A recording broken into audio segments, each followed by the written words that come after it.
Good evening, everyone. Welcome. First, we'd like to thank Vertipo for hosting us and providing us with magnificent pizza, big ones. And also Cloudera. Cloudera also provides. And Cloudera too. I'm sorry. Okay, yeah. So Cloudera and Vertipo, big shout out. Great to see so much interest in big data. It's certainly a very exciting field, exciting time, a lot going on. And we are very happy to have this opportunity to come and talk about machine learning with big data using Apache Spark. It's very new, very nascent, changing every day as we speak. So before we get started, we just wanted to get a show of hands, poll around the room, like how many of you all are doing projects with big data? Cool. Any work with, are you guys doing any work with data science and machine learning, any statistical analysis? Anybody with experience with that? Yeah, we did a course in Coursera. Oh, okay. Which one? Machine learning. Oh, machine learning. Andrew. Yeah. Okay, that's good. What about you? We use R a little bit, but Oh, is that right? Where? at Michigan State. Michigan State? Yeah. What are you guys doing with R? We're doing a lot of web analysis and a lot of media data, so trying to predict how media data is going to change over time. So mentions of Michigan State and different tones and ratings across all of the internet, any kind of magazine or anything, and so Like using R to sentiment? try to predict trends as far as Oh, okay. different times of the year when mentions go up or Oh, okay. positive. More like sentiment analysis. Huh? Yeah. Final four type thing. Yeah. Yeah, not our department, but someone hopefully is doing that. Very cool, very cool. Good, good. So hopefully you like the presentation today. We are trying to cater to a broader audience, so a lot of what you might hear here might be basic, but please bear with us. We do have some cool demos of some samples of some models we have built, and hopefully we are able to get some good discussion going. So what we do want to get out of this presentation is a lot of collaboration and knowledge sharing in this domain, and explore different use cases that might be of value for us in this area. So with that, let's just look at what our agenda for the night is. We want to start off the session with getting into some machine learning concepts, what they are about, what's machine learning about, what are the different types of machine learning, what are the algorithms, what are the use cases that are using it, right? Then that kind of segues into our next topic, that is the prevalent use cases in the industry. Where is machine learning being used today in the industry? And then which kind of sets the stage for the third one, where we start to talk about all the platforms and tools that are available for machine learning and statistical analysis, and some resources for where we can get data from. And also we want to talk about what is the importance of machine learning and why is it interesting in the space of big data. Then we want to kind of do a little bit of a deep dive on the model that we have developed for this user group. We want to kind of start talking about that use case a little bit and get some discussion going around that. We might also show you a few demos as we go along. As we're doing that, we're going to show you different models we have built on the same use case, and also different ways we have visualized the data. Finally, we'll look at some other machine learning concepts and wrap it up and open it up for Q&A. But as you have questions, please shoot them. I mean, don't have to wait. We want to have a lively discussion going. With that, let me introduce ourselves. Before that, I'm Agaram. I'm a Chief Enterprise Architect at Delta Dental, and I am representing 3Team Analytics tonight. Me and my friends do collaborate a lot in the space of analytics and big data. And I want to give a shout out to Srinivas Kandula, who's my other partner there, and we do collaborate. And this is Amit Singh. He represents Ensemble, a very close friend. I worked with him for several years, and we collaborate quite a bit both on and off work. And he represents Ensemble. With that, Okay, so there'll be a quiz at the end of this. So, Mook and I are co-presenting, so you'll see both of us standing. I know it's maybe a little strange, but we collaborated quite closely, so just kind of setting the context. And I think both of us are also kind of new to machine learning in some ways. We're always learning. There are new algorithms popping up. So for the people who have been doing some machine learning already, what I would say is you probably would like the later part of the session. The beginning part is more catered towards the broader audience, but we do discuss prevalent use cases out in the industry, so I think that'll be interesting for everybody. I think we will have a bathroom break before the demo, so we break for 5 minutes, about in an hour or so. So what is machine learning? Alan Turing wrote a paper in 1950, and he introduced the concept of machine learning.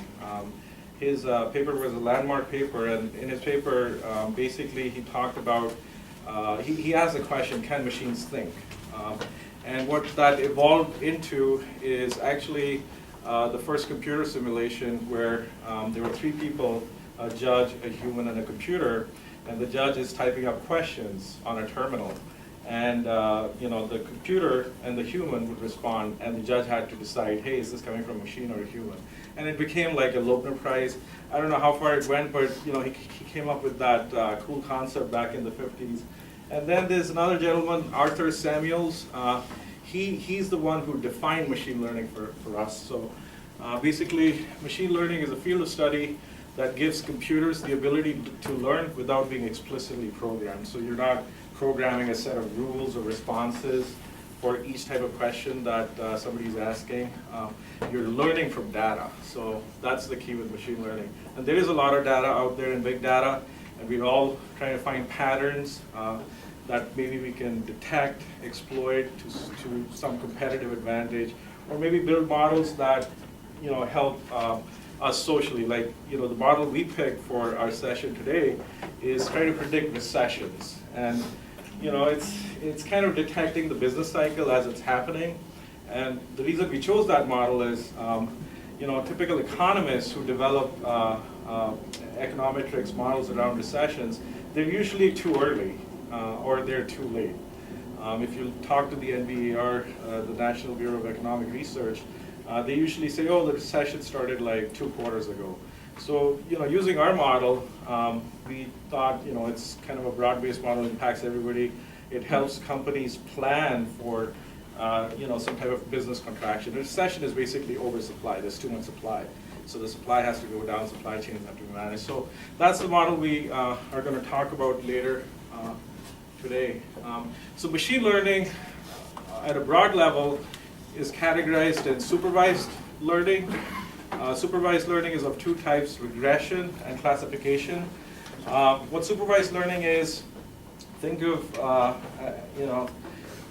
the situation as you having some data. In our case, for our model, we had some economics data, and you're trying to train a model to make some type of prediction. The prediction may be around a value. So, echo actually.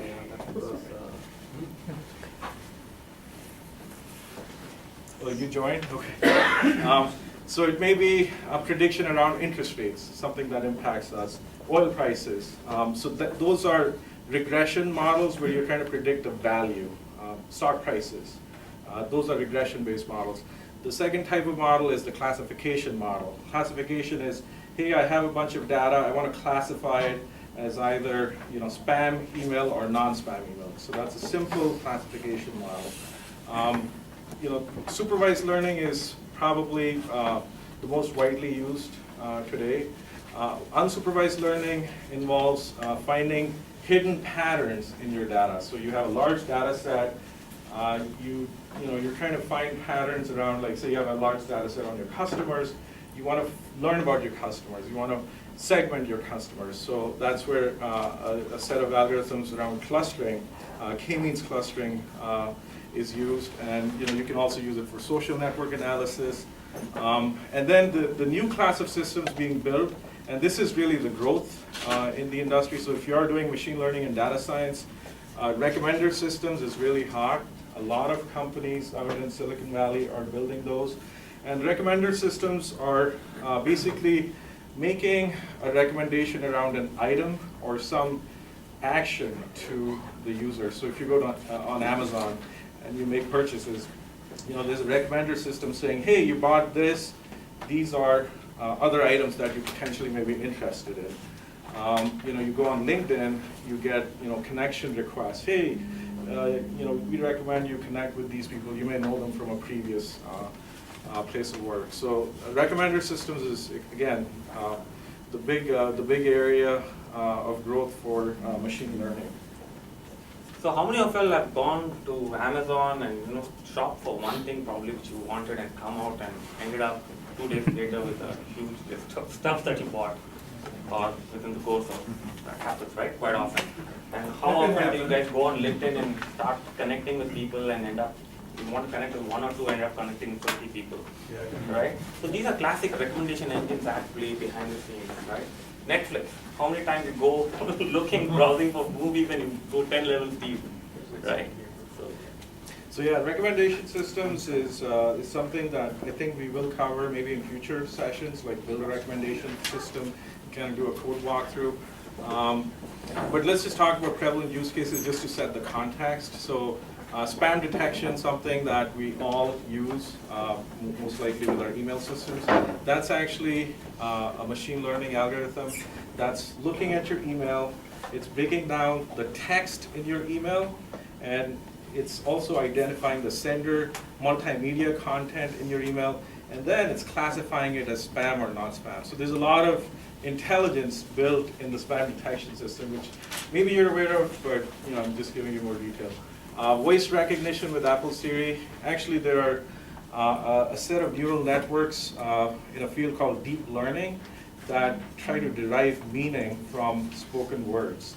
So those set of neural networks are what are deployed typically with systems like Apple Siri or Microsoft based voice recognition software. So neural networks are pretty actively used.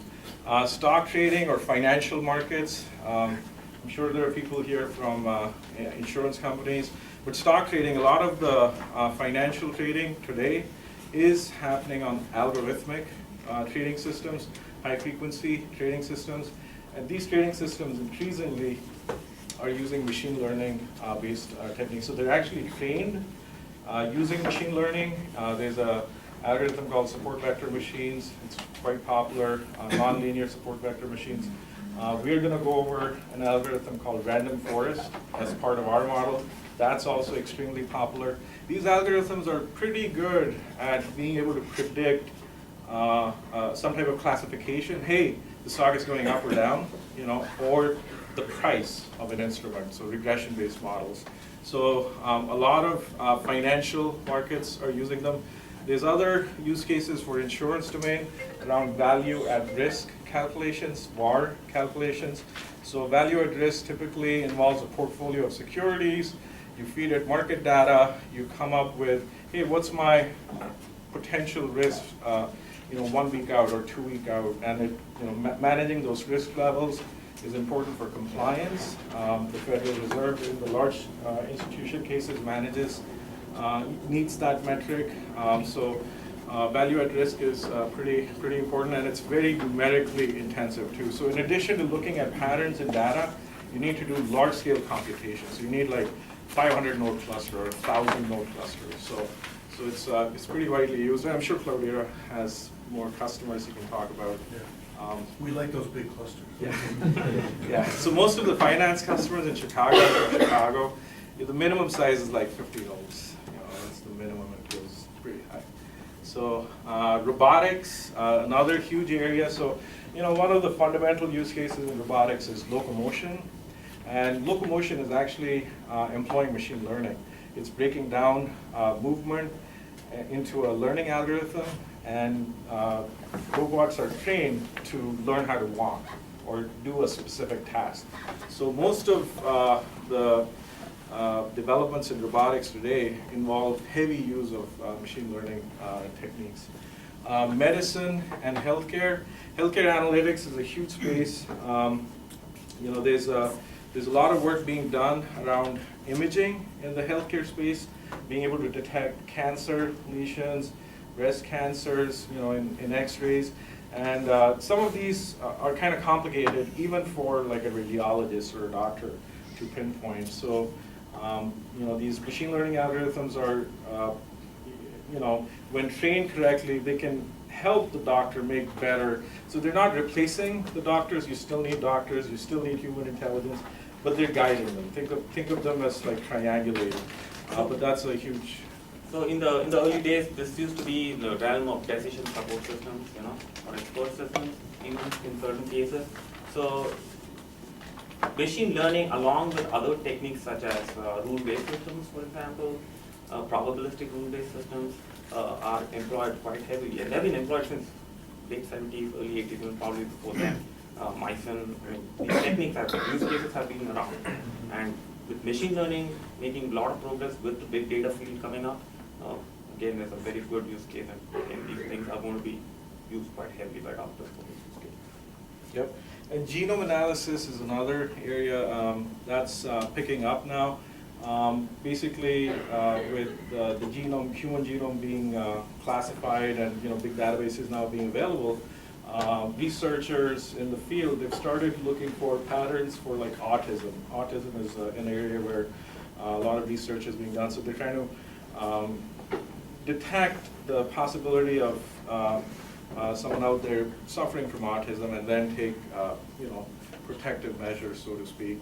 Health sensor analysis, this is an area that is exploding. So with the wide deployment of health sensors, monitoring blood pressure, possibly glucose levels, all types of sensors out there in the hospital, and even when you go back home, basically it opens up a whole new area of possibilities where you can look at real-time streaming data from these health sensors and then be able to say, hey, this person's blood pressure is not, it's like 2 standard deviations above normal, so maybe they have a higher risk of being under stress or taking some protective measures. So depending on the patient history, you can start taking actions to normalize their health information. So especially for seniors, it does open a lot of possibilities.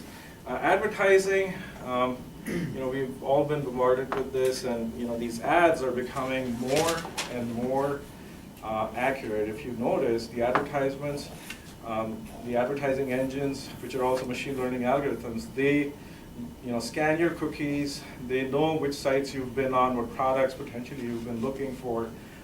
They also mine public data sets that are out there on which where are your fingerprints, so to speak, across the internet, and then they target different products that potentially you may be interested in. So advertisements are becoming very targeted. It's good for the advertising companies because it leads to more conversions, more revenue, and that's Google and a lot of other companies are becoming. It's almost scary. I'm not very comfortable with that, but that is what is happening. Retail and e-commerce. Target, there are a lot of stories about Target, which you may have or may not have heard of, but these large retailers, they give you frequency cards. The frequency cards are actually used on the back end to mine information on what purchases you've made. And based on the purchases you are making, they then target promotions, coupons being one of the big areas. They also reorganize shelf space based on your purchases. So if you're buying, if a certain group of items are being bought together often enough, they would reorganize the shelf space to keep them close by. So retailers are doing a lot of cutting edge predictive models, so to speak, and they are pretty active users. And recommendation systems. So we talked about the Amazon use case.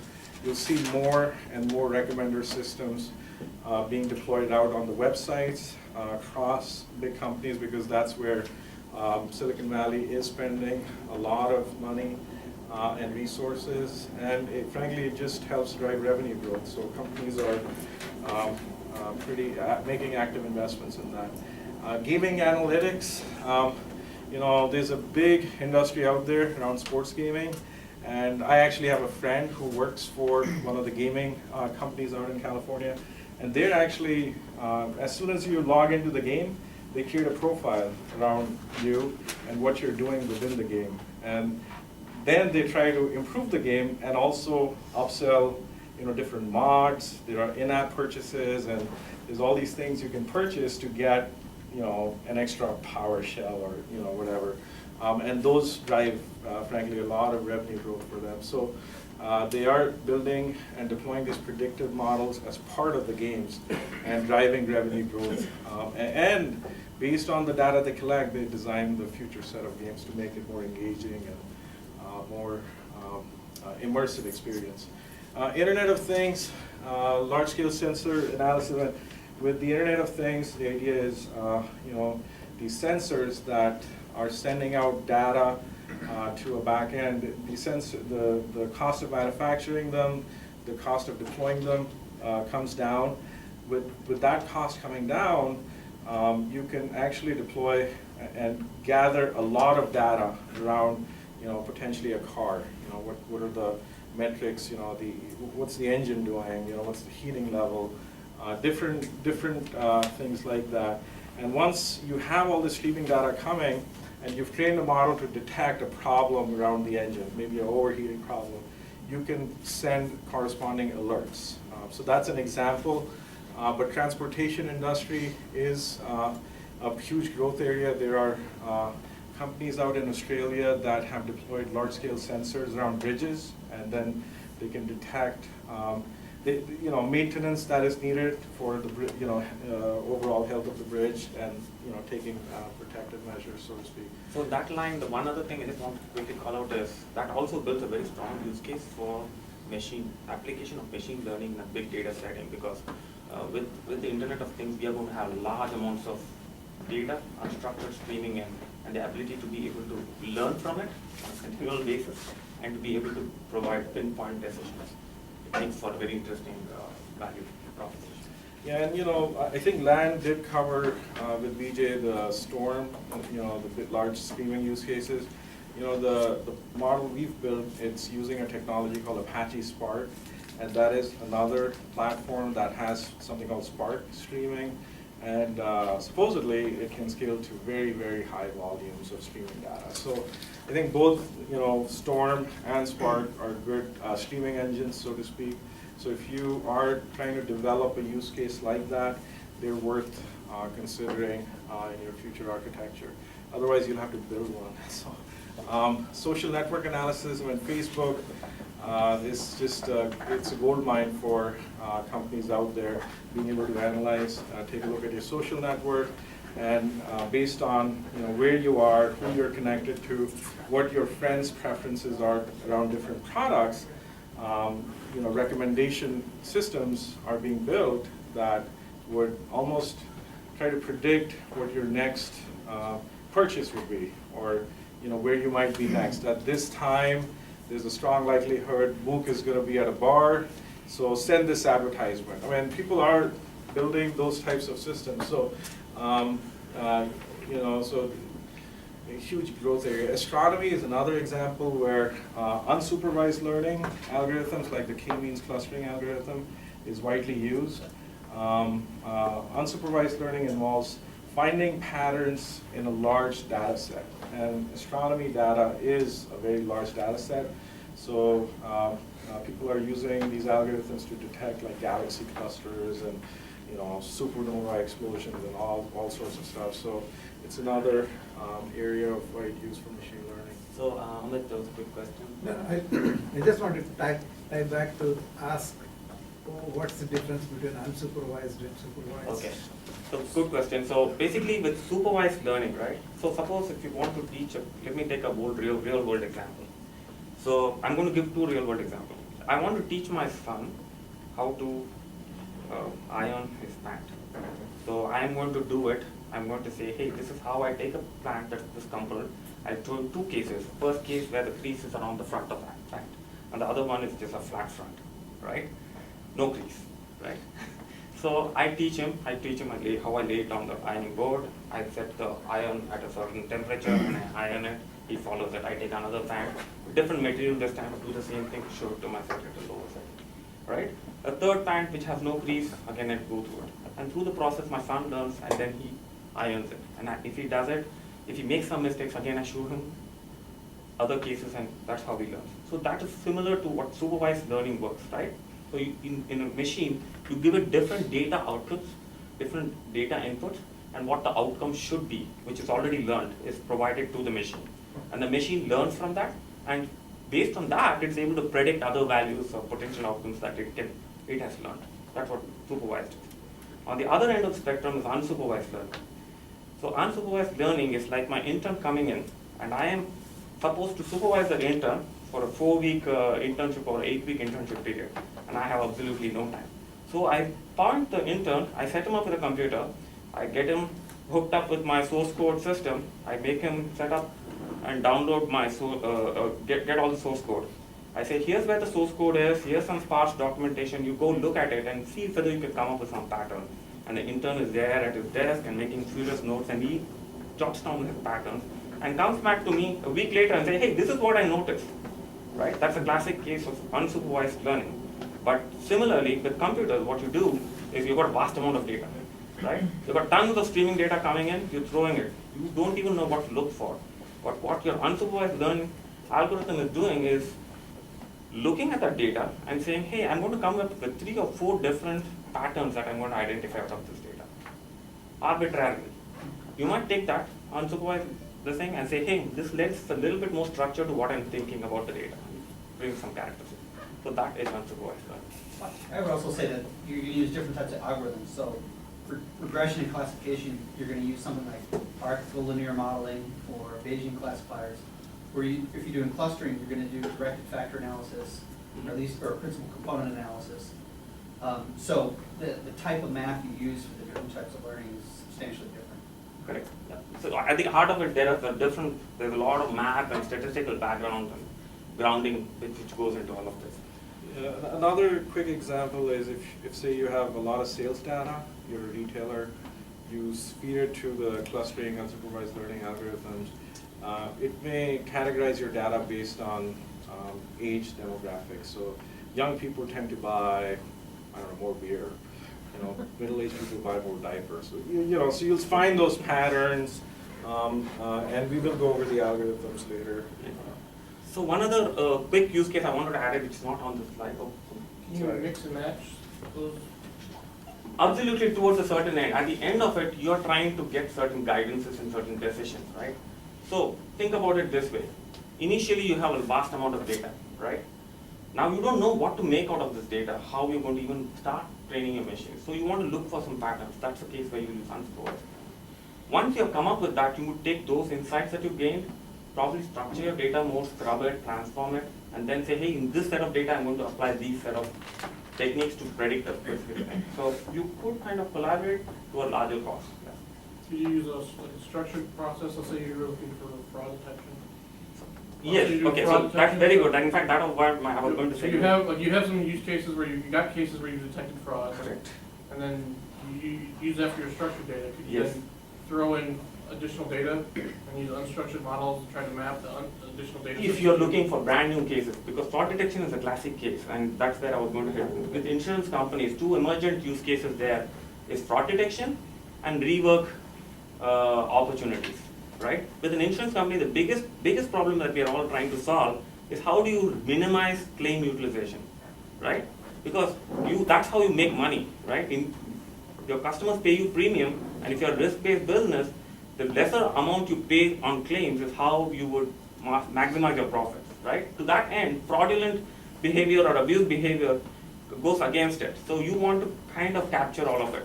And typically in a case such as fraudulent fraud, it can come in many shapes and forms.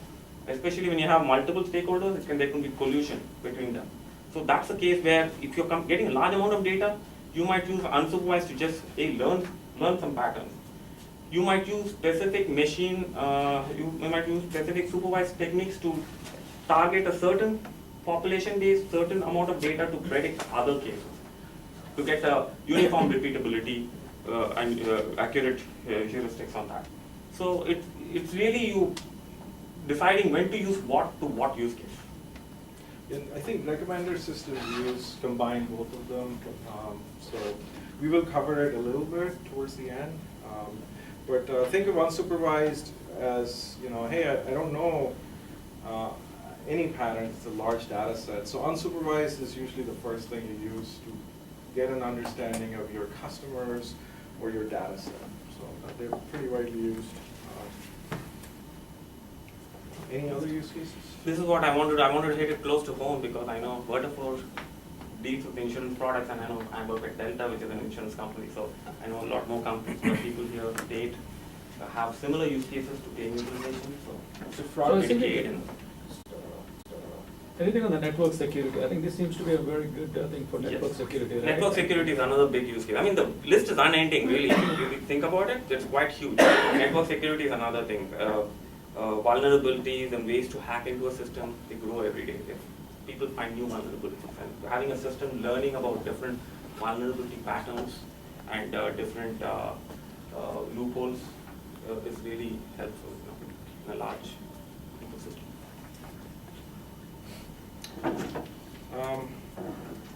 So I think that kind of covers our use cases. If anybody has additional questions, we will have breaks, and you can jump in now. But the next thing we're going to cover is our platforms. Languages and platforms for applying machine learning. So there is a pretty wide variety of platforms out there today, and a number of them are open source. For our model today, we're using Apache Spark, which we briefly introduced earlier. Apache Spark has a machine learning library called MLlib.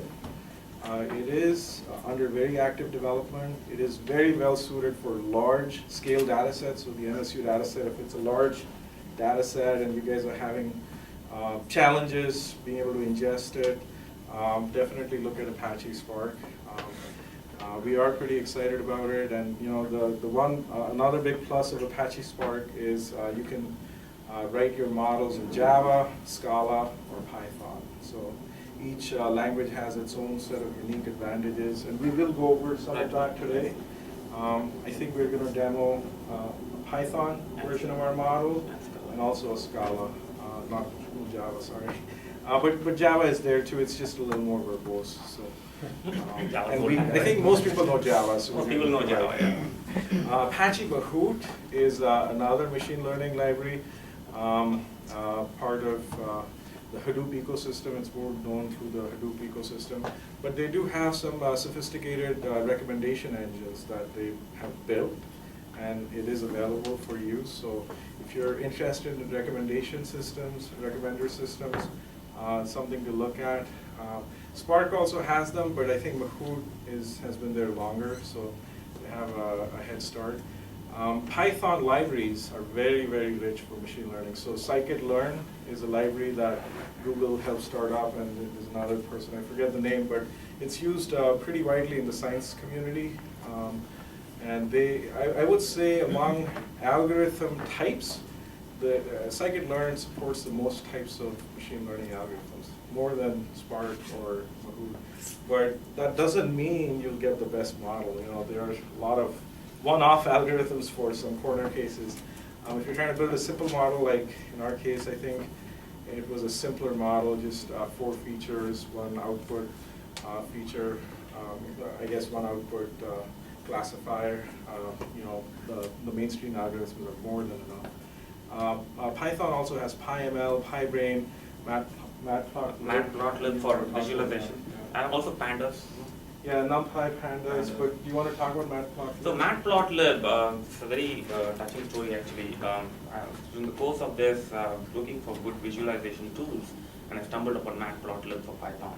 And actually, if you go to the website, it's entirely open source. Unfortunately, the founder of Matplotlib, he passed away 2 years ago from cancer, but it's very widely adopted. It's part of the scikit distribution. You can, if you download Anaconda, which is a popular distribution for scikit, NumPy, it is included as part of that. And it does support both 2-dimensional visualization as well as 3-dimensional visualization. And it's quite easy and quite intuitive to use. And I'll show you some demos as we go forward. Excuse me. R is probably one of the most widely used statistical analysis platforms. Somebody said they use R here, I forget. Yeah. So some interesting news on R. I think in the new Apache Spark 1.4 release, they're going to have a Spark R distribution. So if you are trying to do large data sets in R, and you're having resource issues, or I can't process this data set fast enough, it takes too long, or compute issues, I need a larger computational cluster. The Spark R library will give you the ability to run your R-based models on a Spark cluster. So that's a pretty powerful enhancement coming up in 1.4. It's already kind of alpha, so we'll talk about that. MATLAB is another commercial offering used widely in education. Mathematicians seem to like it a lot. It has more advanced visualization libraries, and also more use around image processing. Image processing is probably one of the first fields that started using machine learning. So if you're doing any type of sophisticated image processing, you probably want to look at MATLAB. SAS is another commercial tool, and it's pretty widely used. They have a rich set of algorithms. It's commercial. You pay big bucks for it. I don't know much about SAS beyond having looked at their APIs, and they do have a lot of sophisticated hooks to be able to tweak and tune your models, which I think are it's kind of proprietary. So, Becca is an open source machine learning tool, and we will actually demo Becca also as part of our model. Becca is very, very powerful. So if you're trying to do some quick analysis, you have a small training data set, test data set, and it's a classification model. You want to just use logistic regression, which is one of the basic classification algorithms, spam, no spam, or something like that. Weka is very easy. You just bring it up, you define like a Weka file format. We go over a sample format. It's almost like an object relational mapping file. You just define your fields, what your model is about, what your classifier is, and you can point and click and pick different algorithms, and it'll give you a good prediction score. And we'll talk about scoring and how you measure the effectiveness of your model towards the end. It also gives you sophisticated models, like you can build a neural net model, perceptron as they call it, and for a more complex model, have many layers. You can use support vector machines, pretty much anything. Random forest, we used it for our model, so we discovered some interesting patterns. Octave is another open source platform. It kind of is compatible with MATLAB from, I think, an API standpoint. It's kind of closed. And I think the machine learning course was using Octave, so you guys are familiar with that. We did run our model on Octave too, so that was actually A lot of the data files for MATLAB. Clojure is a newer language based off Lisp, and I think Mook is more familiar with Clojure, but Twitter? Yeah, Twitter. I mean, it's been a functional programming language. It's been around. Runs on JVM, right? Yeah, I mean, Scala certainly does. And doesn't Storm also have some support for Clojure? Yeah, Storm. Part of the Storm is implemented in Clojure. Yes, I believe. So again, this is just a partial list. There's more. With the big data, there are lots of functional language. We just picked some of the ones we played with and are kind of familiar with. So, any comments? Oh, okay. That's a question. Go ahead. I was going to say, with Weka, going back to the supervised versus unsupervised learning, I think one of the sample data sets that comes with Weka is the classic iris data mining data set, Yes. where you're looking at stem length and petal width. And that one, I believe, you already know your classes, you know your classifications, so that's supervised learning. You already have your labels. So you feed your training data in and it spits out. It's trying to be able to take in things like stem length and petal width and then classify it into known classes. Whereas with unsupervised data set, you don't know your classes at all. So it has to sort of find the classes itself. Weka can, if you mess with it a little bit, you can see that pretty well. And Weka, the beauty of it is it does come with a lot. It has a very rich example data set. A lot of very good data sets for you to play around and get familiar with. Yeah, we highly recommend it as kind of like a quick test bed, you know. Even before you get into more advanced. Very easy to use and very intuitive. But I think where it breaks down, frankly, is if your data set is large, which is the problem that some of us are faced with, that's when you have to kind of elevate and move to Spark and, you know, use some of the newer platforms. But still, it's useful to kind of take a sampling of that and Yeah, smaller, if you can get enough of a, the problem is some models just need more data, right? Depending on what you're trying to do. If you're trying to do a large-scale recommendation system, you may need to sift through hundreds and thousands of products to be able to build item filtering recommendation engine. We'll talk about what that means later, but the point is, for the companies that are trying to build commercial products around this, that's when, you know, that's why Spark, frankly, has taken off. So Apache Spark, I think we talked about it originally, but you know, the best way to define it is it's a new cluster compute platform around big data analysis. That is the platform we use for our model. Our data set is not big by any means. It's actually a fairly small data set, but we wanted to test drive Spark, kind of give you, you know, a feel for what the API looks like. You know, we programmed our model in Scala, and you know, it's kind of our first model. So we are going to target, as part of our collaboration, more real-time streaming use cases in the future around sentiment analysis of Twitter data and larger data sets. So that's where, you know, building on a platform that can handle a fire hose of data like Twitter's fire hose is a good thing. So Spark has Spark Core.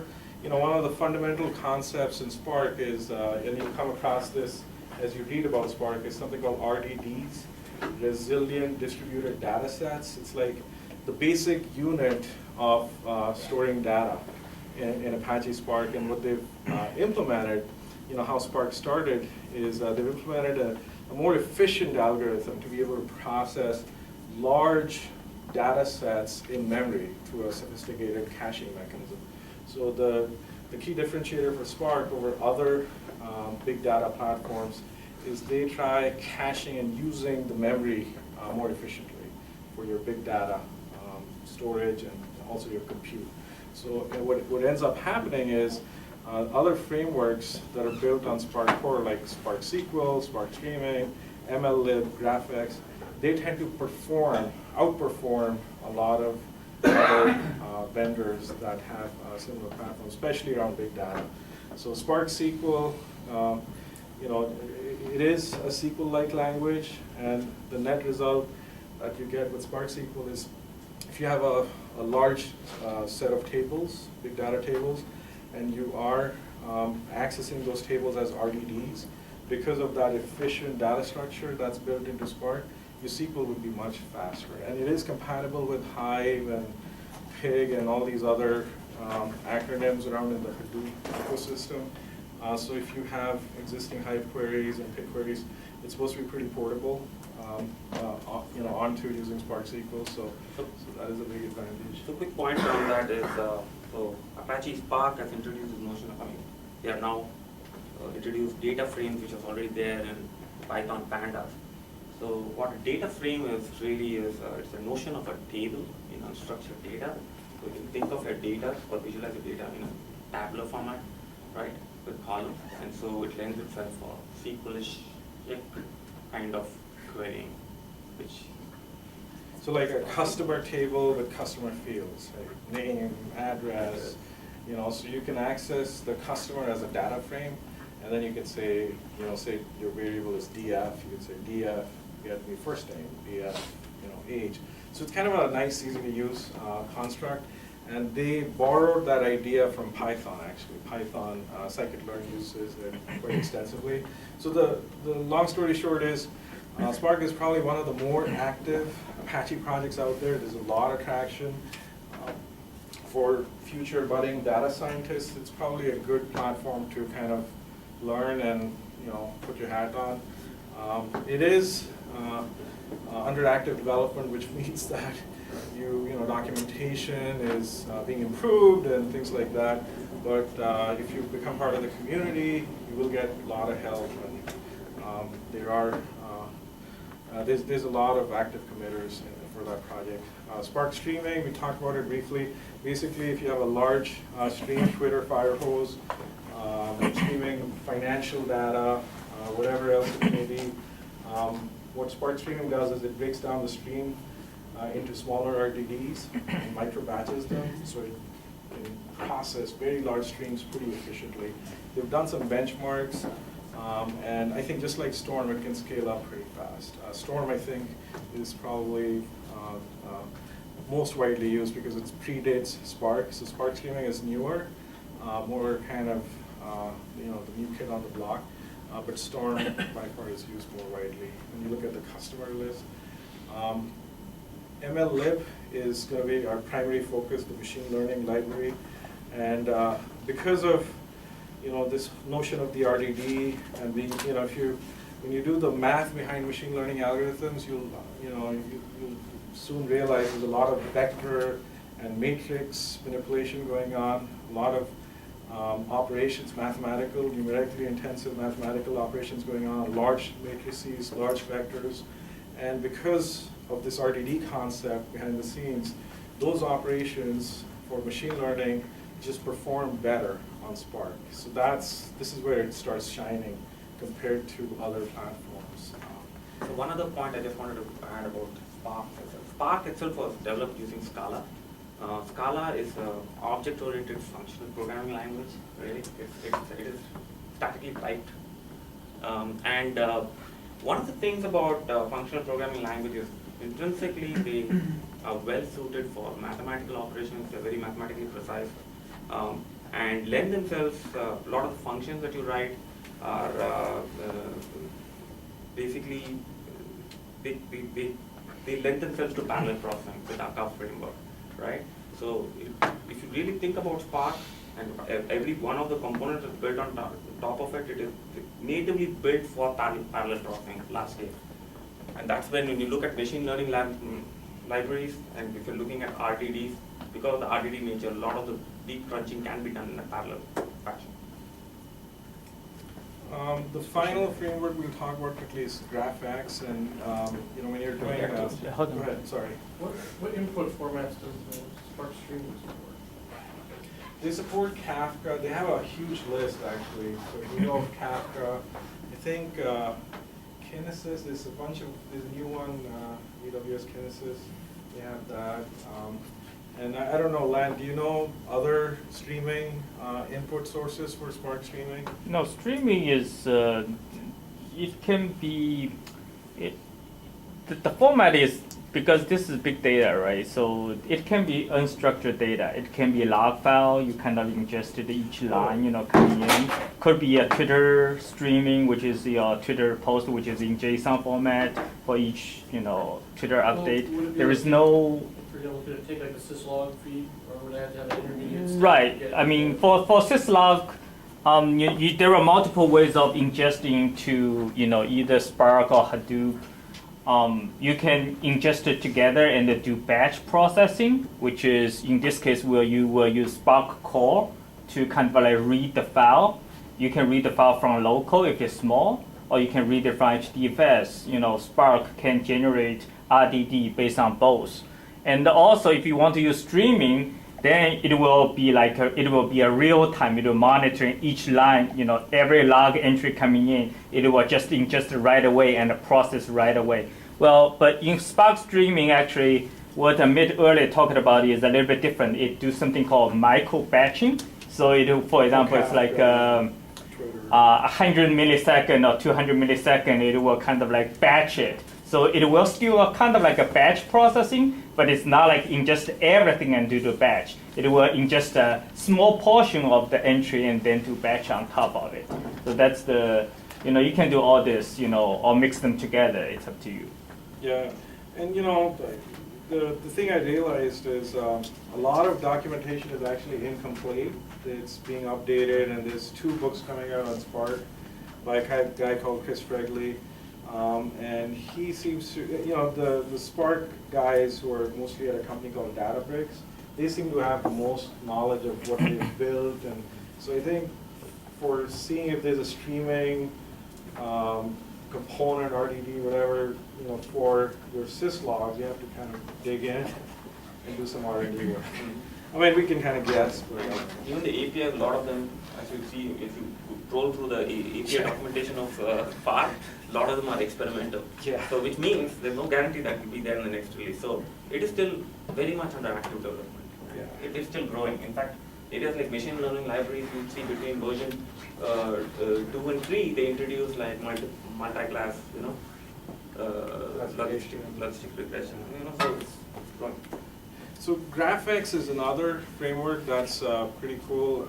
If you're doing any type of recommender system, you're looking at a large social network graph, LinkedIn, Facebook, or potentially you're doing collaborative filtering around products, and companies have hundreds and thousands, potentially millions of products in some cases. And you have to build graphs of these products and then be able to build a recommender system saying, hey, these products, people who buy these products tend to also buy these products. You're doing something on a very large scale. So traditional programming platforms kind of break down. They can't handle, you have to do specialized clustering and things like that. With GraphX, the benefit again is the programming model is built on Spark Core, and this concept of RDD comes where the graph and the compute you need to do is distributed automatically as part of the Spark cluster, so you can scale your jobs and make them performant. So that's a huge advantage. And recommender systems kind of link GraphX, machine learning, all these frameworks. If you're building a recommender system, you'll have to use all of them kind of simultaneously. So that's where the framework shines. So I think I'm going to hand over to Mook pretty soon, but if you're doing data science experiments, I think I heard the example of the petals. I forget, what is that called again? The iris. Yeah, the iris example. That's a pretty widely used example. You can get that off UC Irvine. They have a huge database of machine learning data. The problem with machine learning that most people kind of struggle with when they start off is data needs to be cleaned, it needs to be transformed, and then prepared for machine learning. You can't just throw a bunch of data to the algorithm and it magically figures things out. You have techniques like PCA. Somebody mentioned PCA, principal component analysis. You're normalizing data, feature scaling. So UC Irvine does have a lot of good data for experiments and learning. Highly recommend that. InfoChimps is another site. If you're a budding data scientist, you probably want to join Kaggle. That's where data scientists they're like competitions hosted by commercial companies, and they would give you a problem and some data to go along with that problem, and you can compete on building a model that the company wants you to build. And Walmart is on it, Allstate. There's a whole bunch of big companies on Kaggle, and people have a scoring system, and everybody has a score. So for data scientists, Kaggle is very useful. For our model, we used a database called FRED, which is hosted by the Federal Reserve Board in Kansas. So it has a lot of financial data, econometrics data. There are many others cropping up. I think, Lan, you used City of Chicago database. Yeah, City of Chicago, we did some demo a few weeks ago using the City of Chicago data. And I think Amazon also has, AWS has lots of big data set you can leverage. So now we get to the fun part. Yeah, all the use cases. Hopefully, we have piqued your interest. Basic thing coming out of this, we are hoping that you can go back to your workplaces, your home, and think about machine learning and how you could potentially apply it, and get on board with learning this exciting new technology. So we talked a little bit about regression, we talked a little bit about supervised learning and how that was divided into regression, right? Regression and logistic regression, right? So logistic regression, as the name suggests, it's a way for logically grouping data, logically breaking it into multiple classes, right? Here in this diagram, you see a very simple,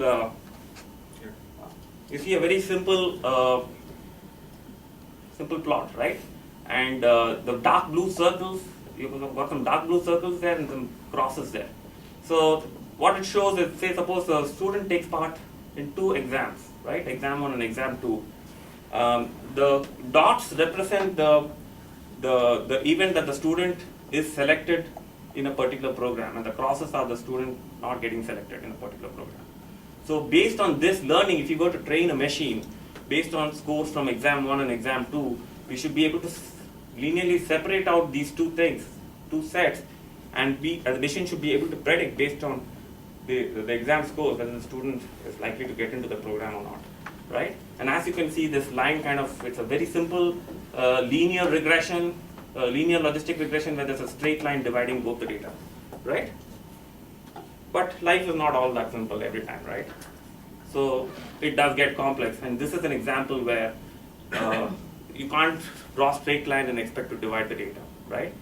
So here you see the green dots, and in this example, you could apply it for anything. Think about spam, for example. Your ability to predict whether an email is a spam or not based on 2 criteria.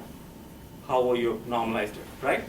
And the red dots are non-spam, and the green dots are spam, right? But here the distribution is non-linear.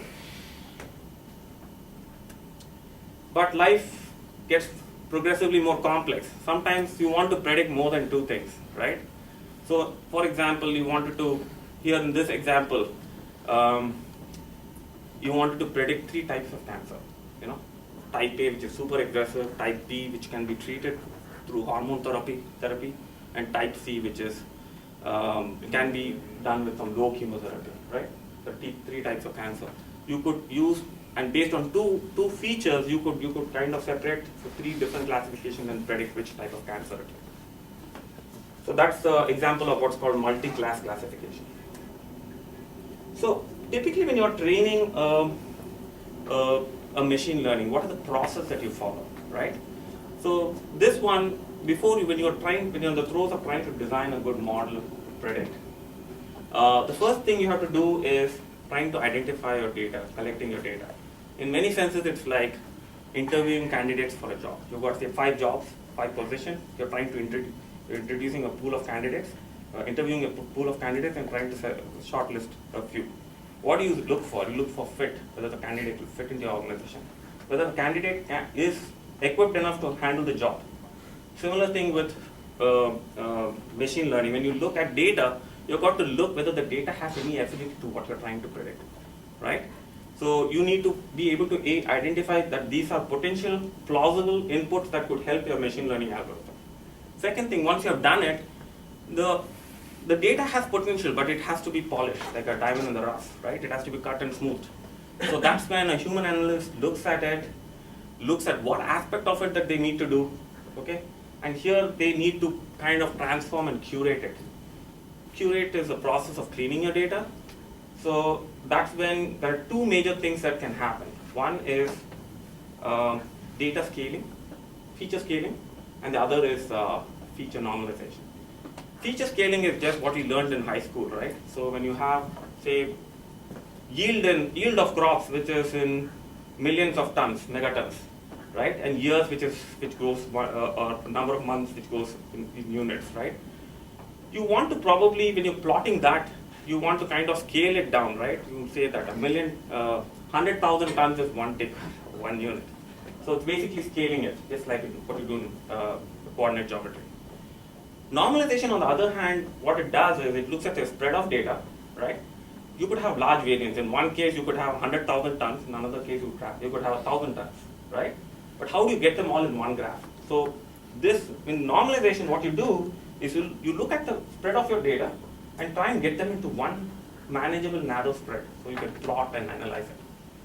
So in statistics, the classic technique you employ there is you take the feature value, which we call as x. You take the overall mean of that value, which we call as x bar. You subtract x minus x bar and divide it by what's called the standard deviation, right? So that's a statistical way to, you can go and check it out, Google it, but that's basically you're trying to get your data in range, and that's what you do. In addition to it, you might employ more advanced techniques. Like, for example, you might say, hey, like in our use case, for example, in certain cases, we also tried, we can't just look at the data value, we need to look at the slope of the data value, right? So we employed that and we got better results. So a lot of times when you're developing a model, it's a lot of experimenting, it's a lot of tinkering. You're scrubbing your data, you're massaging your data to what fits the model, and you're testing it as you go. As you're doing this, you're reviewing the data continuously, first with a human eye. You want to look at your data, plot your data, see whether you're able to gather, as a human being, we're the smartest guys, we are on the top of the food chain, whether we are able to gather some intuition. Before the machine can gather intuition, we have to gather intuition, right? So that's when you plot it, you make sure that it lines up, it holds water. And you want to visually make predictions. Once you plot it, you'll start to see a pattern, right? And that's when you know it holds water. Which kind of segues into our model that we developed, the recession prediction model. The objective of that model was to predict economic conditions, whether we are in a recession or not at a recession. It was a classic binary classification problem, logistic binary classification problem. We employed a supervised learning technique, and in fact tried out multiple algorithms which we'll be demoing as we go. We use some widely used algorithms, starting off with at the simpler end of the spectrum. We started with the basic logistic regression. And then we started moving on to more complex ones. We tried support vector machines with stochastic gradient descent, which was one of the more advanced algorithms. And we tried decision trees, which are visually more intuitive and appealing to us. And we tried a variant of that called random forest.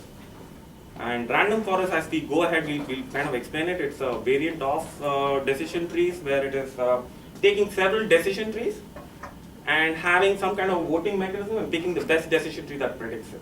And we'll get into that a little bit. Yes, so some of the current challenges with the economic forecasting, we briefly touched upon it. You know, economists who are trying to predict recessionary conditions, they're usually too far ahead. They predict 12 months ahead or 6 months ahead, and you know, companies find it hard to plan for that. So our model tries to predict it based on the most recent data set. It'll tell you, hey, are we in a recession now or not? The National Bureau of Economic Research, if you look, you know, they usually correct their data. You know, once a recession has happened, they'll say, oh, the recession started last quarter or 2 quarters ago. And you know, for a lot of companies, it's hard to plan your supply chain, your labor, you know, different facets of your business. For individuals too, you know, when things are just, you know, it's a recessionary condition, you might want to sell off some of your mutual funds, or I don't know, like do different things. So, you know, that's what the goal of our model was, and you know, we are seeing good results with these algorithms. And the only thing I want to add is support vector machines and random forests. When you look at the machine language literature out there, they tend to be very robust algorithms. So, you know, as Book is going through the code and the algorithms, I think it'll be good for you guys to get a good understanding of them, because they generally tend to give good results for supervised learning use cases. In fact, there have been published studies where... Yeah, published studies where they actually have the highest statistical accuracy, prediction accuracy in the 90s, pretty consistently across diverse supervised learning data sets. So, for our model, again, you know, the 4 inputs, Book talked about the inputs. We have 4 inputs. We use the treasury yield curve between the 10-year treasury bond and the 3-month. Basically, this is what economists today use a lot. What happens in a, you know, before a recession is, because there is risk of a downturn, the short-term interest rate yields, interest that you get, that starts to go up and becomes higher possibly than the long-term, and that's called an inverted yield curve. So that's something you know, there are white papers and other people have done studies on, you can read about. So that was one of our features. Industrial production, manufacturing, is GM making enough cars, and Ford, you know, is our manufacturing output, you know, growing or declining? So that's kind of what industrial production measures across the country. Unemployment insurance, number of people filing for unemployment insurance claims, that seems to have a lot of predictive value. And then market returns, you know, S&P 500 market returns. Usually Wall Street is pretty good at being able to predict recessions, and you know, the large institutions start selling aggressively. So these were our inputs. yeah. Question. How does that handle time discrepancies? Because you're your unemployment insurance filing numbers are coming out in a fairly long time frame, and your market numbers could be almost instantaneous through the day. For this model, we used monthly data. So if you have access, like say you're the government, if I'm the Federal Reserve, I will have the more frequent aggregation, and you can build this model around like a daily. We just didn't have it. Right, So you just kind of So you just matched up to your longest time frame. Yeah, monthly. So whatever was public. But this, it does present opportunities around what you said. The Fed can plan and do things in the markets and, take measures to minimize the pain of a recession for people. So they have all the data. So I'll just briefly go over these pictures. So what we talked about is data curation. So if you look at the raw data and you just feed that to the model, you won't get any prediction. We had to do the two items Book mentioned, feature scaling and feature normalization. The Federal Reserve actually, when they publish this yield curve, they already do it for you. So you can see a pattern. This large blue rectangle, you see these rectangles? These are recessions. This is when a recession happened. Just ignore the time scale. This is doesn't have PowerPoint, so there's some problem with the scale. So just ignore the scale. But that is a recession. And then this is the yield curve. And basically, inverted yield curve means the yield curve starts rising, the short-term interest starts going up, long-term start coming down. And you can see when this recession started, the yield curve started inverting. It hit 1.5 standard deviations and started rising. And it happened before the recession actually started. You can see it happening here. You can see it happening here. So that's what economists use. So they'll predict 6-12 months out. So there's no recession at this point. But they'll start saying, oh, recession is coming. Companies can't do anything. They're like, oh, okay, 12 months out, how do I plan?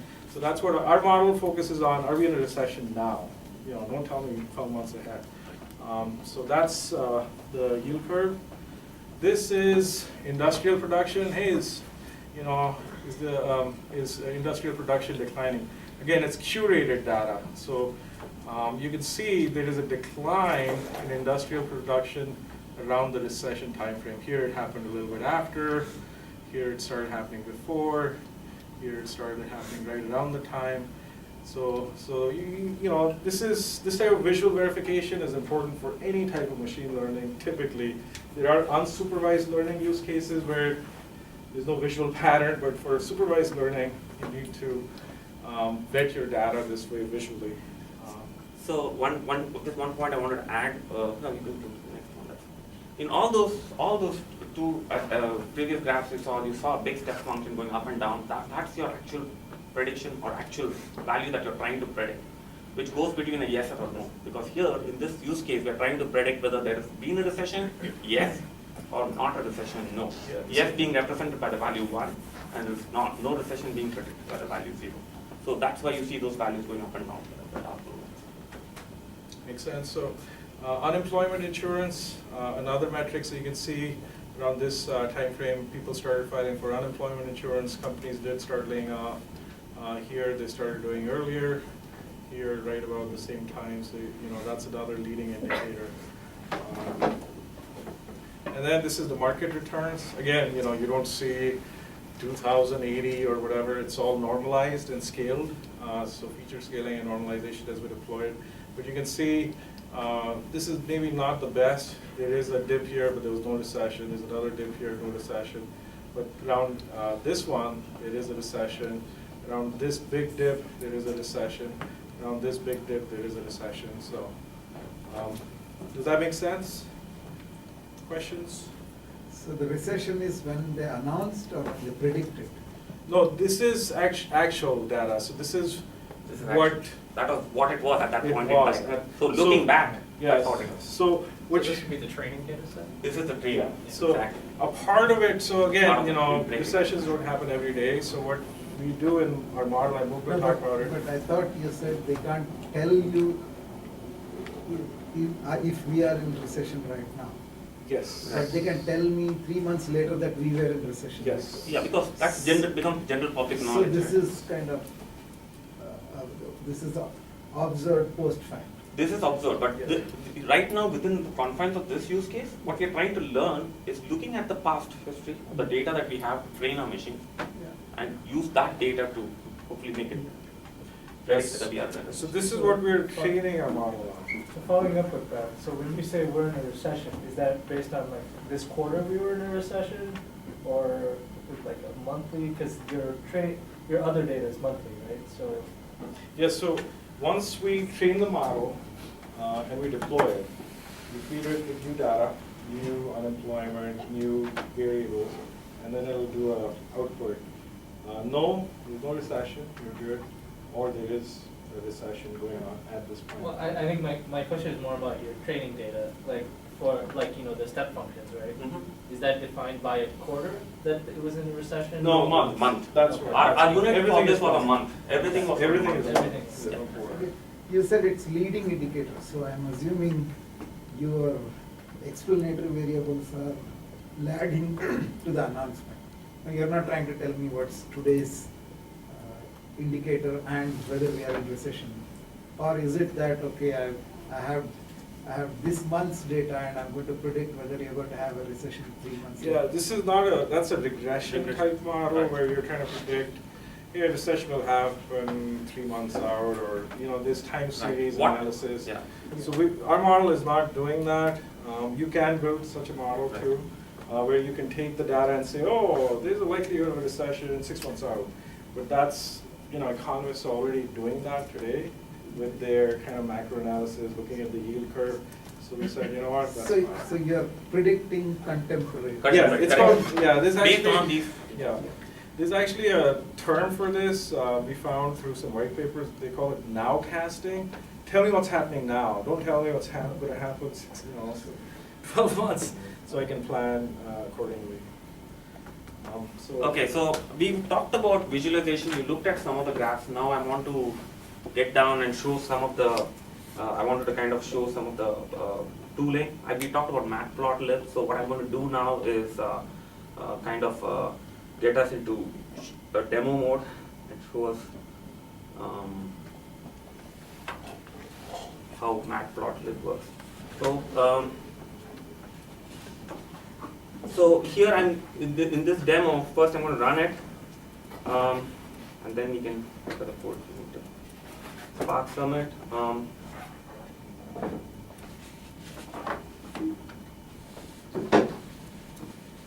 So here I'm running a Python program, Python Spark program, where it is using the Spark infrastructure for submitting it.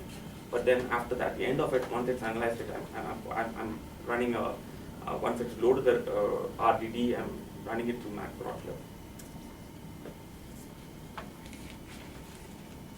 So what you'll see is matplotlib once this goes through. So what it's doing is it's building out the RDD, it's distributing it, right, crunching it, and then now it's plotted out my RDD, right. So now if I were to show. Just maximize. So here we are plotting out the unemployment, right, which is the red line, with the data, which is whether it's a recession or not. The 1 being the recession, and 0 being a non-recession. Yeah, and this library is very cool that Moog found. If you're building your own models, you will need to do plotting. And this supports 3D plots, so if you have multi-dimensional data, you're doing principal component analysis, it's pretty good for that level of analysis on big data. And this is available in the scikit distribution like Anaconda. If you download Anaconda for simple Python statistical analysis, it's scikit. It's included as part of that. As you're testing it out with Python. So do you use principal analysis for this one here, or? No, we didn't, because our data set wasn't that big, but we did use feature scaling and normalization. But if your data set is streaming data, I think, depending on your features, you will have to. We had 4 features, it's kind of the best middle ground.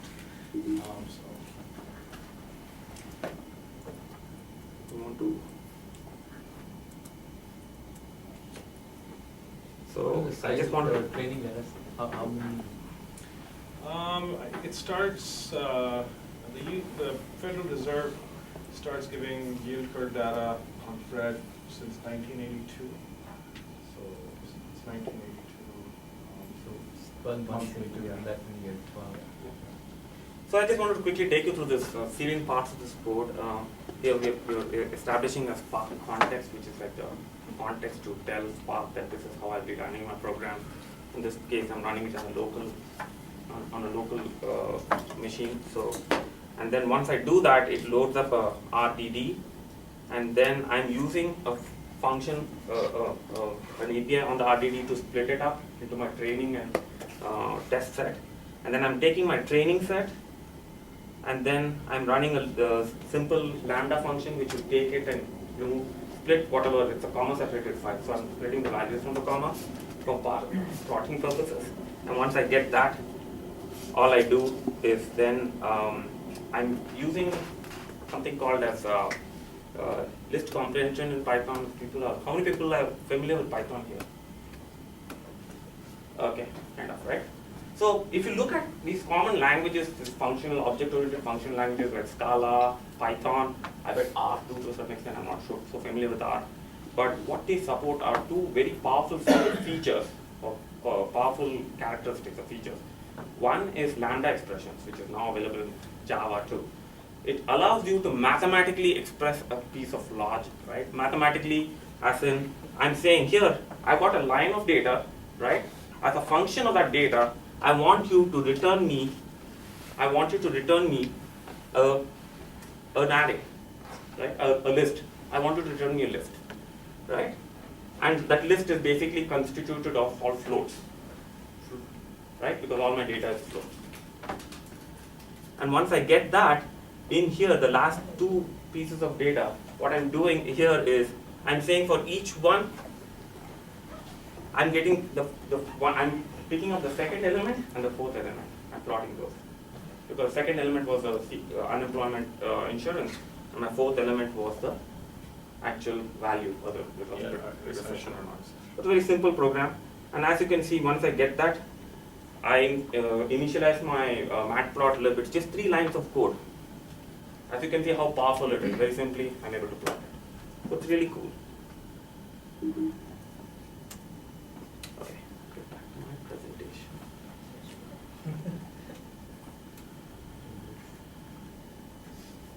Okay. So let me talk about, so one thing when you're looking at your model and whether you want to evaluate your model, how good is it, right? There are 2 basic concepts that you have to get familiar with when you're doing machine learning. One is the concept of bias, and the other is the concept of variance. So you see a model has high bias if you try to fit a very simplistic model, right? We saw the earlier example where we had dots and crosses, and we tried to fit it with a very simple straight line. In that case, it fit. But there are other cases where it doesn't fit. You draw a straight line through it, some plots will, some dots, some points will fit in it, some won't fit. It won't fit very well, right? You're trying to fit a very simple model. You've got a high bias, saying, hey, you know what? I know about all that and all the complexity, but I'm just going to say most of the time it's going to fit this way. I choose a high bias approach. On the other end of the spectrum, you look at a training set. You've got complex features, values, and the outcomes. And they are not simple, they are not linear, they are complex, non-linear. So you go through the trouble and come up with a complex mathematical equation to fit all of that, right?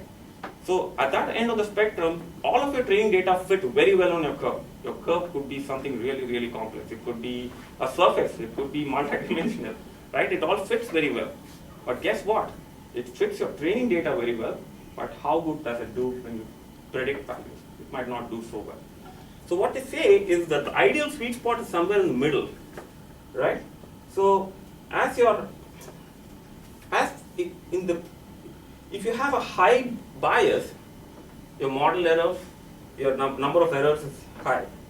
And as you get down to the center, your errors go down, right? But then as you keep tweaking your model and making it more and more complex, again, your errors start to increase, correct?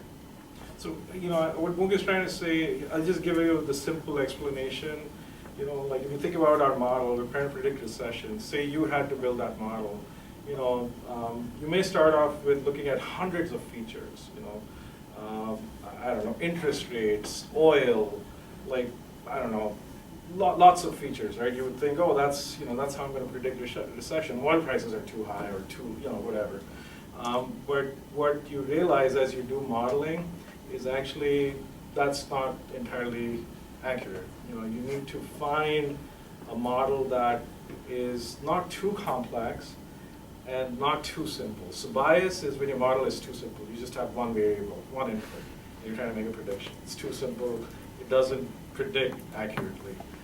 Variance is your model is overly complex. You have 100 features, and there's something called curve fitting, which is basically the model, machine learning algorithms will fit a curve around your data set very tightly. And if you have a new data point that is outside that data set, the prediction will be off. So the accuracy will. So net result is that, and that's the only advice we would offer. If you're trying to build a model, think a handful of features if you can. Right? You know, so. Nothing that solves the problem more than more simple. Yeah. So when you guys first started this, did you find that you overfit your model and then had to dial down your training set a little bit? Did you tweak it? Yeah, we did find that out. We also found out that once we had our raw values, the normalized values, just adding the slope. So you saw how the yield curve was going down and then it started rising. Just adding a slope calculation improved our model a lot. So we probably were too simple after trimming. So we started there, we came back here, and then adding that slope kind of put us somewhere in the middle because you'll see our results. The results are pretty impressive. So one passing comment before I leave the slide is the red curve is what we would see in a prediction kind of a scenario, whereas the blue curve is what you see with actual data. With a high variance, as you see, the errors in calibrating with the training data so low at the far end of the spectrum, which is high variance, right? Which means all your points fit, right? Whereas on the red, in trying to predict it, that's when your errors go up. The disparity between the red and the blue at the far end, when there's high variance. If there's high bias, both the blue and the red show a high error. Any idea how to measure if you're getting too complex? That's where the metrics come in play. No, and there is a hidden slide on the cross-validation set. Correct. Yeah, there is a slide we have. Basically, the best practice is to have a training set, a cross-validation set, and then finally a test set.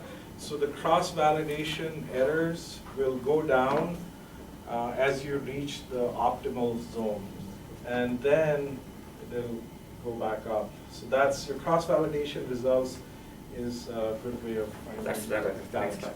So that's the next slide. So basically, the best practice is once you have data to train your model, ideally break up that set into 3 parts. Ideally, the best, but if given your data is well represented, when I mean to say is you have a good representation of successes and failures, if it's in a binary classification. In a multi-class, you have good representation for all the classes, right? In that case, they say you take the data set, the total data set, and split it in 60% training, 20% cross-validation, and 20% testing. I mean, that's a recommended split. But sometimes life is not that simple, right? You might get a skewed data set, which was our use case here. When we were doing it, we didn't get lot of data points for recession points. Our cases where there was no recession vastly dwarfed the other case. So in that case, you got to tweak it and go with it. But basically, there are some general guidances around that. Splitting these 3 improve your model performance and help you build a better robust model. At the end of it, we want to eliminate bias and variance. We are on time, right? We are short on time, so yeah, I think I'll. So, and basically, when you're splitting it, MLlib, I just wanted to just provide you API to do it. The RDDs do provide a random split kind of an API which will split it for you. Okay, then we get into the metrics. Should we take a break or should we finish this? Let's take a break. Sure, we'll take a 5-minute break and then we'll also jump into the demo. After the Okay, so next we want to talk about some metrics to measure your model, right? These are more tangible, number-based, scientific-based metrics that we can use. So the 4 metrics are precision, recall, and we'll look into that shortly, what they are. There's a third blended metric that uses both precision and recall called F-score or F1 score. And lastly, there's something called a confusion matrix. Confusion matrix is a fancy term for nothing but looking at things like true positives, false positives, true negatives, false negatives, right? That's what's called a confusion matrix. So let's look at precision first. Precision, simply put, it's a ratio that measures your number of true positives that your model churns out against the predicted number of positives. So based on what you know, right, are true, you measure that against the predicted number of positives. So what that turns out to be, if your model predicts, so if you measure the number of true positives and divide it by the number of true positives and false positives, right, in your model you get this metric. Typically, you want to have a very high precision, right? High precision means what? That you have, your ratio of false positives is very low. So as such, high precision is good. You want a big number and you want false positive to be as close to 0. Especially, imagine if you're writing a machine learning algorithm, a model to predict cancer. You don't want to go tell a patient that they have cancer when they don't actually. So it's really important that your model has a big number for precision and has few false positives. That's all. So this is a post hoc measure, right? Yeah. Because you don't know until afterwards which ones were false. Correct. So that's when you look at your training data, you look at your testing data, you look at how the model, that's when you break up your data into your training, validation and test, when you run your validation through your model that you have built through the training, and whatever numbers it spews out, on that you are going to say, hey, how many false positives did I get? Because I know this data has this value, but what did you predict? What did the model predict? And then you start taking the account and measuring that. Again, now let's recall, on the other hand, measures your number of true positives to the actual positives. So what that is so an actual positive is either it's a true positive, right, or a false negative. The model predicted it as negative, but in reality it is a positive. Right? So the actual number of positives is true positives plus false negatives, and the ratio of true positives to that gives you the recall. And again, high recall is good, right? You want to minimize your number of false negatives, right? And we talked about the F-score. F-score is a blended metric, and a lot of times in a skewed data set you might get one value precision low, recall high. And the reason that's where F-score becomes really important. What it does is it blends both of them, and it takes the average of precision and recall, giving a higher weight to the lower value. So in the end, say suppose you got a low precision but a high recall, right? You do the F-score, and F-score comes up high. Your model still holds some weight. You can still continue tweaking, but it's fairly in a good state.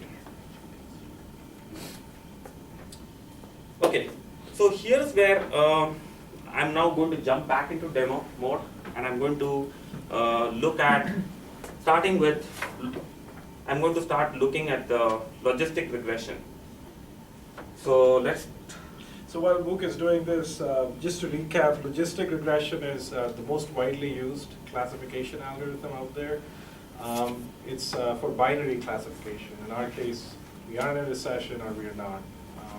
And it just uses nonlinear polynomial features. So remember, he drew a circle around a data set. So that's the technique it employs. Right. So here's my Python program, and I'm going to first walk through this code with you guys. It's a very simple. It's basically a logistic regression, and here the API is called Logistic Regression with SGD. SGD stands for Stochastic Gradient Descent. So let's look at the main pieces of code. The first important piece of code, of course, we looked at it in the previous example, is to initialize your Spark context, right? Spark context tells Spark how to run it. What is the setting? Like, am I running it locally? I'm running it in a cluster, right? And which is my master node. Once I set that up, then on my Spark context, there's an API called text file from which I'm loading up my data, and that's a comma separated value file. Once I do it, I am splitting it just, and in my case, in this case, I'm splitting it as a 30 to 70%, which is kind of abnormal. But I said earlier that our model was skewed. We wanted to be aggressive. We wanted to say, hey, we know our model is, our data is skewed, right? So we wanted to say, let's check in reverse. Someone only 30% training and 70% test. Notice that I'm not, for our model, we did not create a validation set. We just did with training and test, 30-70 split. So once I get that, the next thing I do is I get a training RDD and a test RDD, right? So once I get my training RDD, I run these parallel operators. So that's the beauty. With an RDD, it supports a bunch of parallel operators: map, reduce, window, filter. When you go through Spark API, you'll see a bunch of them. Basic premise is you take that RDD, distribute it across your cluster, and run these operations which will transform your data, right? So map is one of them that will return another RDD. And to it, I pass in a function, right? A lambda function in this case, which is a function of line, the line that I have read, which is a comma separated line, right? And out of that, I'm returning a construct called as a labeled point. A label point takes in two values. One is your actual label. In this case, the label is either a prediction of yes or no, 1 or 0, right? And it takes an array of all the features that corresponded to that label. So if you look at the comma separated value file, you would see values for your yield curve, you'll see values for your unemployment insurance, you'll see values for your industrial production and your S&P 500. And finally you'll say, hey, was this a recession or not, 1 or 0, right? It's taking that and massaging it into this thing called label points and creating a RDD out of it, which is the past data. Once I have that, my past data is ready for consumption with the algorithm, which is logistic regression with SGD. It takes the past data and trains with it and generates what's called a model. It generates a model, right? And once I get my model, I'm passing it in, I'm running another transformation function. This time around, I'm taking it and passing it into my training data set, right? And this time I'm saying a lambda function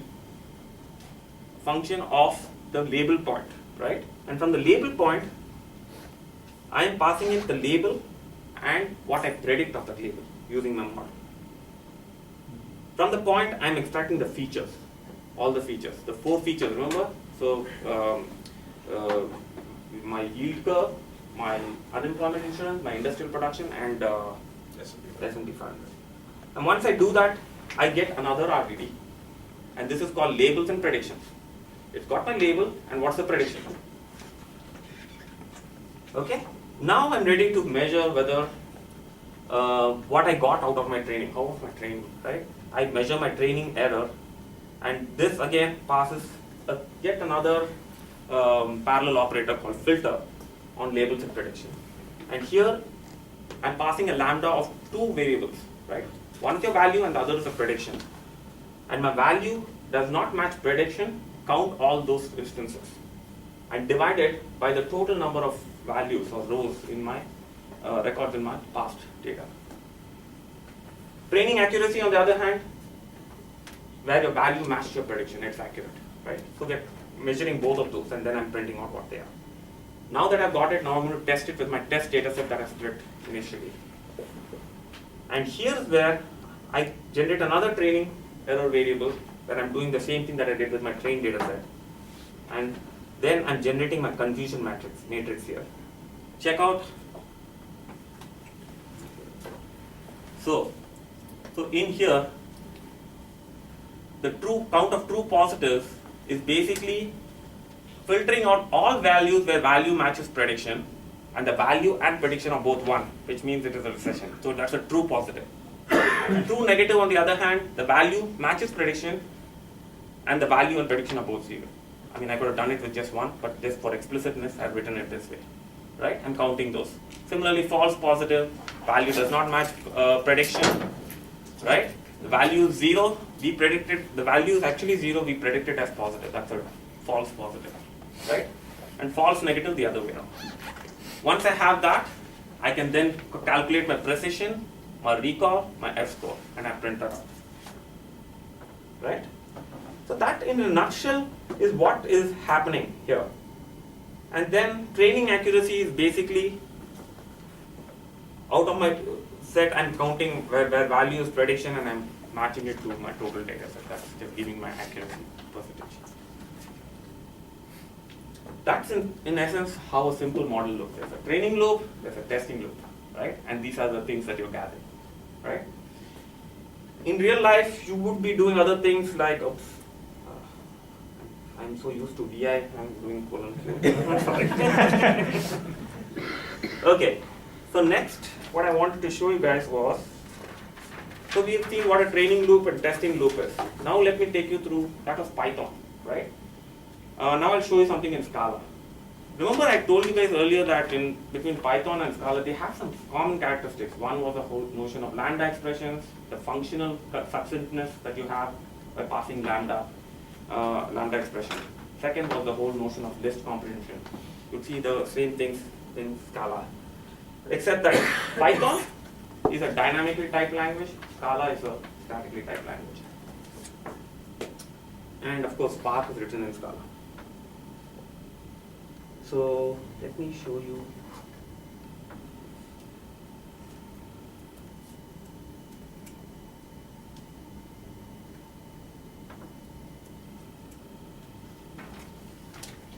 So while the book is opening this, one important point is the precision score, where we talk about true positives and then false positives.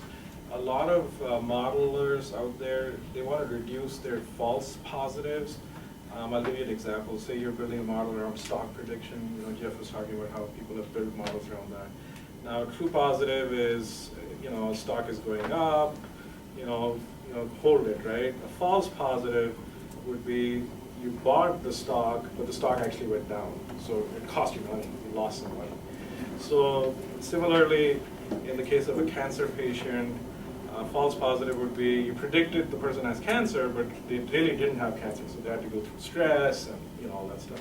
So you could tweak your models to reduce your false positive, and that's also part of building a model. So that's why these metrics are very important. So are you guys able to see the code properly? Because that's what's taking me time. I'm trying to figure out what the best font size for you guys. Okay, so here's a Scala program, very similar. We are importing a bunch of Spark and MachineLib APIs into my program, very similar to Java in that case, right? And nothing fancy here, it's a simple object. I've got a few functions defined. The first function defines my Spark context, very similar to what you saw in Python. The second function, load the data file given a Spark context. One thing I wanted to call out is here in this particular example, I'm using not a text file, but I'm using a pre-canned or pre-transformed or pre-scrubbed file, which is a SVM library file, right? And they are used primarily for support vector matrices, but you see a lot of the other algorithms also can ingest it, perform with those files. So then I have another method which will split my data into training and test, given whatever percentage I want to break it out into. It's only for modularity, I've broken it out that way. And then let's go through our main algorithm. I initialize my Spark context, I load the data file, I split it, and then I train. In this case, I'm getting an array, right? And then I'm splitting it into my training and test. And then once I do that, I'm setting certain variables here for my random forest, and I'm training the classifier. One thing I wanted to call out is, remember Amit had talked. Amit earlier mentioned that there were certain things that we did. We noticed a certain affinity or intuition based on the slope, and here was a case where we actually took the slope. And I'll show you two sets of data when we ran it. In one case, let me show you that. Okay, so able to see this. Yeah, that's pretty Is that clear? clear. Okay.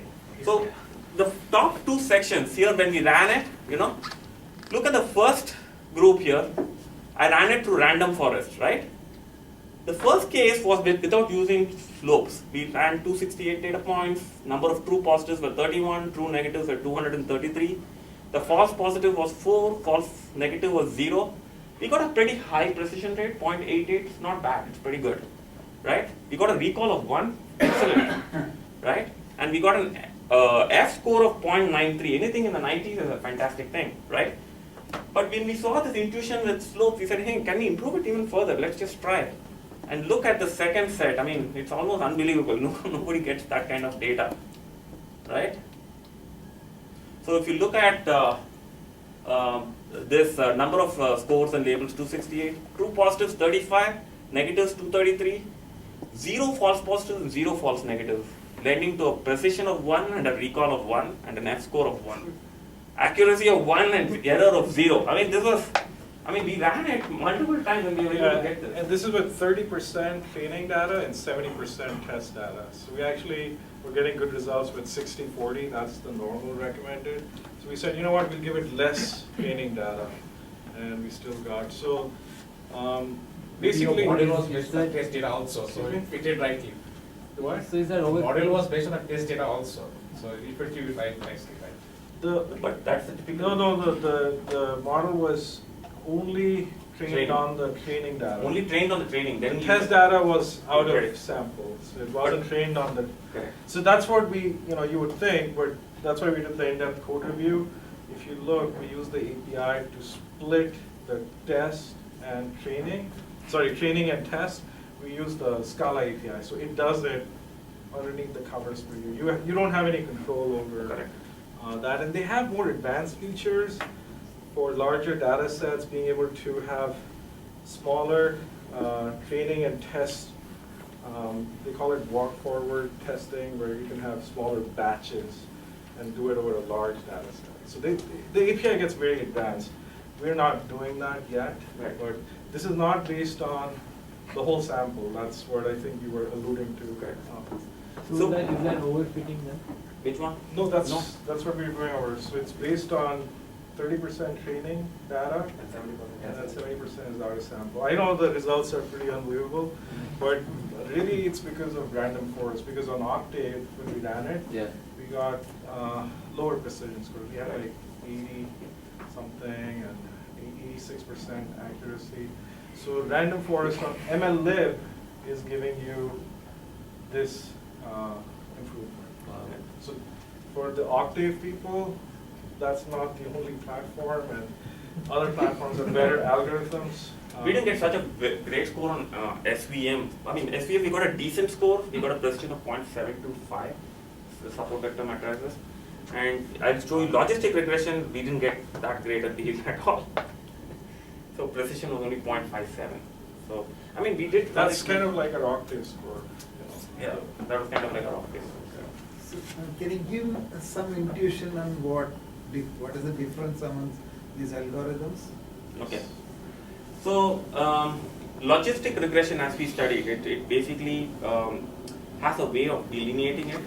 And the model that we used was logistic regression with stochastic gradient descent, right? So, stochastic gradient descent is a way, say suppose you plot a function. It's a nonlinear function, right?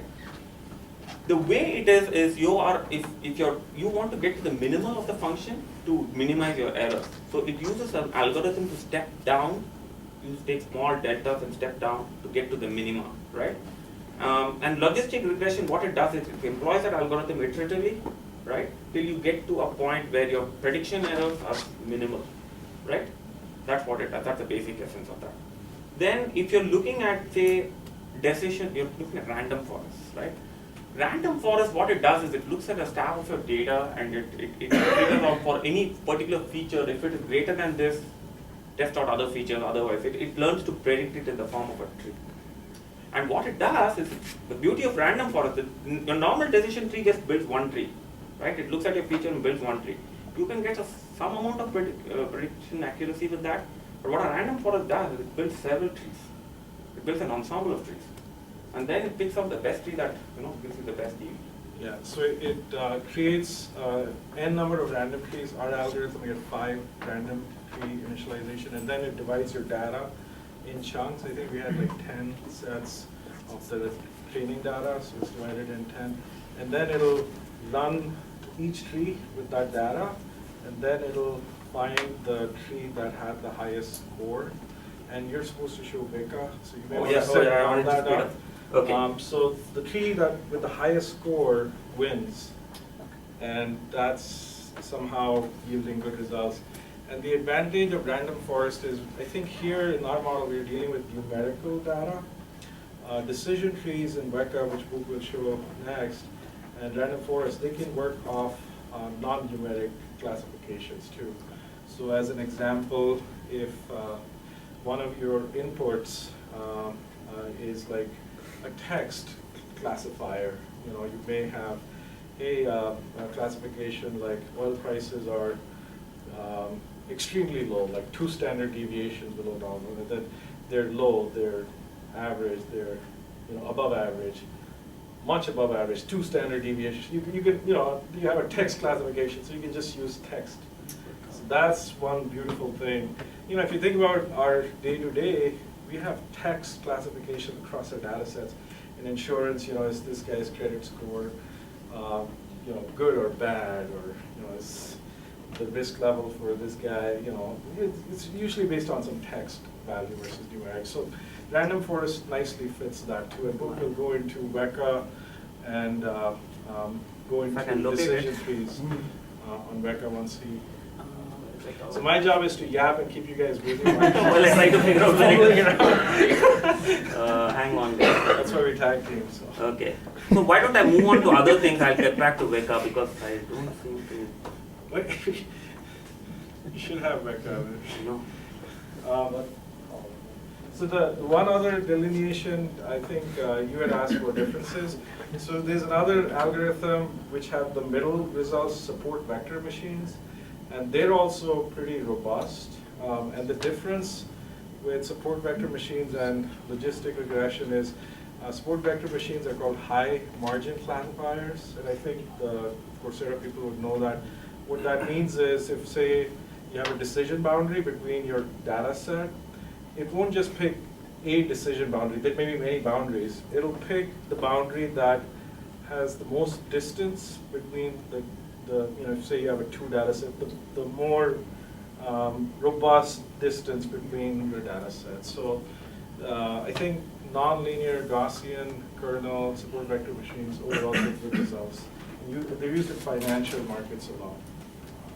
So they have a good regression model, so you kind of predict stock prices or oil prices. So that's where they start shining. This model we're doing is a classification model. I mean, a recession or not. A lot of people are trying to predict actual values. Right? What are oil prices going to be 6 months out or something like that. So. It's a question about Scala. So, like, how many types of algorithms are out there that it has? We have a list and a slide coming up on Spark. It's almost a page long, and a lot of them are being added. Scala, I'm not sure. The algorithm is not. The algorithm is in ML language. Yeah, it's yeah. not in the Scala. Scala is a language. Scala, it's yeah. a JVM language. It's like Java, right? So, but the Spark is implement in Scala. That's what the language is. The implement of. So let me hold on. There is a question. Well, I think there's a little more of a learning curve with Scala. Well, actually, if you think about it, that's where polyglotism. Okay, I want to talk about polyglotism. This is one of my passionate subjects. Scala, they say yes, it has a learning curve. They talk about tail recursion. They talk about function immutability, and there are some idioms about how you use Scala, right? You have to find the right use case for it. Yes, you could write what you develop for regular commercial applications in Scala, yes, but are you, other than the fact that you're developing it in Scala, you're not really achieving much of the idiomatic values that are inherently present in that language. The one note about Scala I have to say is that if you know Java, if you know Python, and you're using some of the idioms that are there in Python, you can pick up Scala pretty easily, right? So if you're, overall question is whether Scala has a learning curve, but more important question I would say functional programming have a learning curve. you have to get familiar with the idioms of a functional programming language. Once you get familiar with it, like you get familiar with lambda expressions, you get familiar with the notion of list comprehension, there are certain other advanced concepts, you can start to ramp up pretty easily with stuff. So, I mean, and if you're doing machine learning and data science, it's very good to know at least one functional programming language. You know, there's some comparisons between Scala MapReduce code and Java MapReduce code, and you'll see once you do the comparison, and if you've done MapReduce, Scala is just way more terse, less verbose, being the keyword, and that's why people like it. People who are adopting it. And on big data sets, there's a lot of Spark examples. I think Learning Spark is a book, and Advanced Analytics in Spark. When you go through those samples, you'll see that most of the data cleansing and curation steps are just less code and more efficient than Scala. So I'd be more comparison period to Python. Python, yeah, I think Python is better. But, Python is easy. Okay. One thing that you straight away, there's one big subtle difference is Python is a dynamically typed language, right? And Scala, on the other hand, is a statically typed language with very advanced, sophisticated type inference systems. That's the kicker. That's a big power, right? So there's always a beauty in statically typed languages. There's explicitness, right? There's tightness. There are things that the compiler can enforce for you, which is not so the case with dynamically typed languages, where you find out at runtime, which is fairly late in the process. But what Scala did is they've introduced some really cool things of type inference, where you don't need to worry, you don't have the verbosity of Java, where you have to define the type, define the thing. With the type inference system in Scala, you can define it, and it looks like a dynamically typed language on the face of it, but yet you have all the goodness that comes with a statically typed language. Okay, sorry guys, this is looking a bit small, but I'm going to expand it. Okay, so there you go. Yeah. Okay, so one thing I wanted to talk about was the ARFF format that Weka uses, right? Think of Weka as a quick prototyping tool for your model, right? You can quickly run different types of models on your data and get intuition early on in the process, so you can then use more sophisticated tools like Spark for your big data use cases to build more large-scale models, right? So that's what we use for our use case as well. Look at the title, look at the structure of it. For one, if I have to pass this data to another data scientist, it's very intuitive, very easy to read. It lists out all my attributes, all my features, right? And there's metadata about each of the features. Each feature, it tells you what type of meta value it is. It's numeric, and in our case, there was only one feature that's a recession, which is called a nominal, which only takes values 1 and 0 there. Once you do that, you have the other files, which is just like a comma separated file, right? These are my values. So once I have this in Weka, I can load this up. Boom, it loads it up. And as soon as you load it up, look at the intuition you're gathering. Okay? First of all, I click on my recession. The blues are the number of recession points in my data. The reds are the number of non-recession points, right? Straight away I know this data set is skewed. Second, as I'm looking at my features, I can see that there's a nice normal fit to it. Like for example, if I look at my industrial... Expanded. Okay, sorry. Yeah. Is that better? Sorry. If I look at it, my industrial production has a nice random Gaussian distribution to it. If I look at my unemployment insurance, Gaussian distribution. I look at my S&P 500, there but not so bad, it's a bit skewed. So is it my, Yeah, and we could have used multivariate Gaussian transformations. We didn't get there. We were playing around. Yeah. So but you can definitely do that. You can, yeah. So once I have done this, I have opened it up, right? Now next step, I want to classify it. Correct?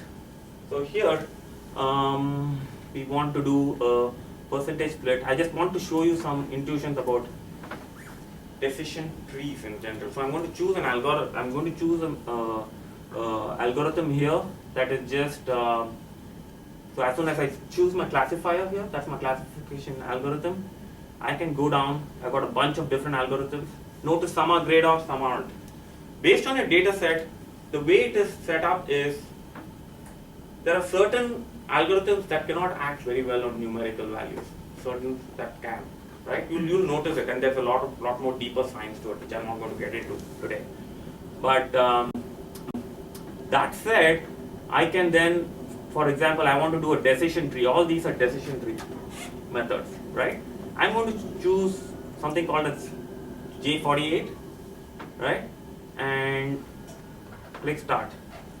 I have done that. Now I want to visualize it. What does my visualization look like? So I right click this and I say visualize tree, and I get something here. I'm going to expand it, fit to screen. Straight away, now when you look at my data, it started at the root of the tree. Let me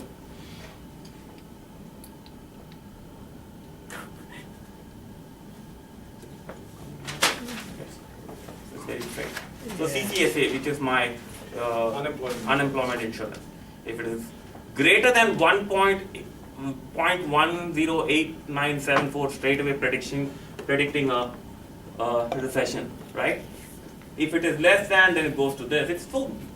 It's just like a decision tree. Humans are easily able to visualize what exactly is happening with your data set. What's Now, the last one? I cannot see. What's the last one? This last one is the treasury yield. Okay. It's like So- 10-year, 3 months. You may want to talk about information gain with each node. Yeah. So information gain is a term used with decision trees, which you guys should get familiar with, but it kind of separates out features that have the most value for the model. So when we gave it the whole data set, which Mook did, the unemployment insurance feature had the most information gain. Kind of got some intuition there, oh, this feature is kind of important. And then it goes to the next, and the next one was industrial production. right. So the next most important is industrial production, when it looks at the whole. And the next one is the S&P 500 returns. And the last one is actually treasury yield curve. So Yeah. kind of counterintuitive, right? We didn't think unemployment insurance was such a big deal. But So is that a version of PCA? no, PCA is for data transformation. This is just kind of looking at it in the form of a decision tree. But random forest, what it's doing is it's creating different decision trees off the smaller data sets, and then the best one wins out. And it's doing the same thing, but on an ensemble of trees. Unfortunately, Becca doesn't have a way for visualizing all of the trees that it makes out. It just doesn't have it. Okay, that's why I did not show random forest. It does have a random forest, but unfortunately, it doesn't have the visualization to go with it. One thing I want to add is that the decision tree is a greedy algorithm. So what it does is it tries to do the first attribute and see the most information gain. Yes. But in reality, that might not be the best solution. You might, you can, maybe, several steps down the line, you will have a better solution, but it's a greedy one. So that's why random forest kind of like complements it, Yes. make it better. Yeah, decision trees, if say we didn't use random forest and just use decision trees as Lan was talking about, the variance in your model is too high, so the results aren't that good, actually. So random forest addresses that issue pretty well. And one of the things when you're running random forest, you also specify the number of trees you should generate. Yeah, Ensemble. we said 5. We said 5 because the number of features was 6. We got good yield out of that. Usually, if you want to get better results, you increase the number of trees, so it has more choices to choose from. So real quick, that was the visualization with decision trees. Let me now take you to the other end of the fence and show you how Spark would do it with a random forest. Are we short on time? I think we're getting there. We're getting there, but I'll quickly go through this.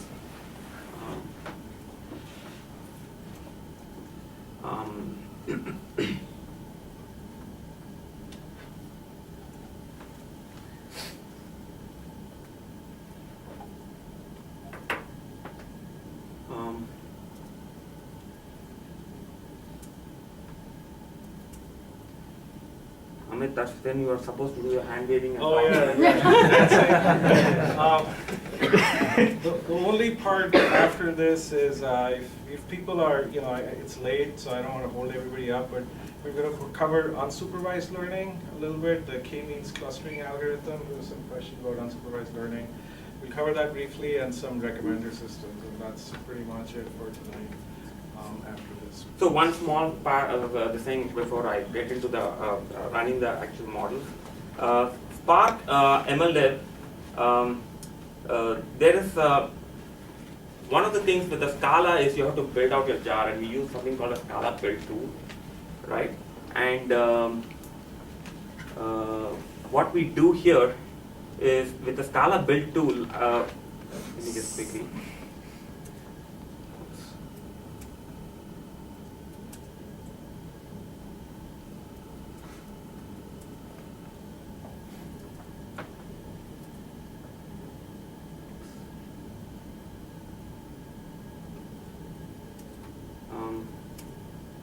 It's a very simple tool. What we're trying to do here is it's pretty much like Maven. Okay, it expects your files and structures, your source files to be structured a certain way, and you specify what dependencies, jar dependencies are. This is very simple, and then it builds it out. Nothing much. I just want to quickly call it out because you have to build out a jar. That's what your Spark routines do. Now I'm going to switch to a Cloudera image to run the Spark programs, right? So let us do.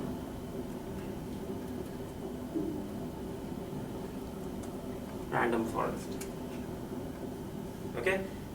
So what I'm doing, I'm going to show you the shell script too. What I'm doing behind the covers is I'm doing a Spark submit on my model, which will submit it to the cluster. Right now I'm running it locally. So it then starts and runs the whole thing. Takes a couple of minutes to run because I'm running it on a virtual machine. My laptop doesn't have a whole lot of memory, so it should get done pretty fast.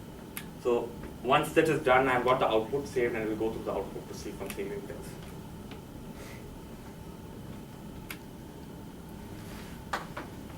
Okay, it is finished. It did get good results, but let's just look at the data.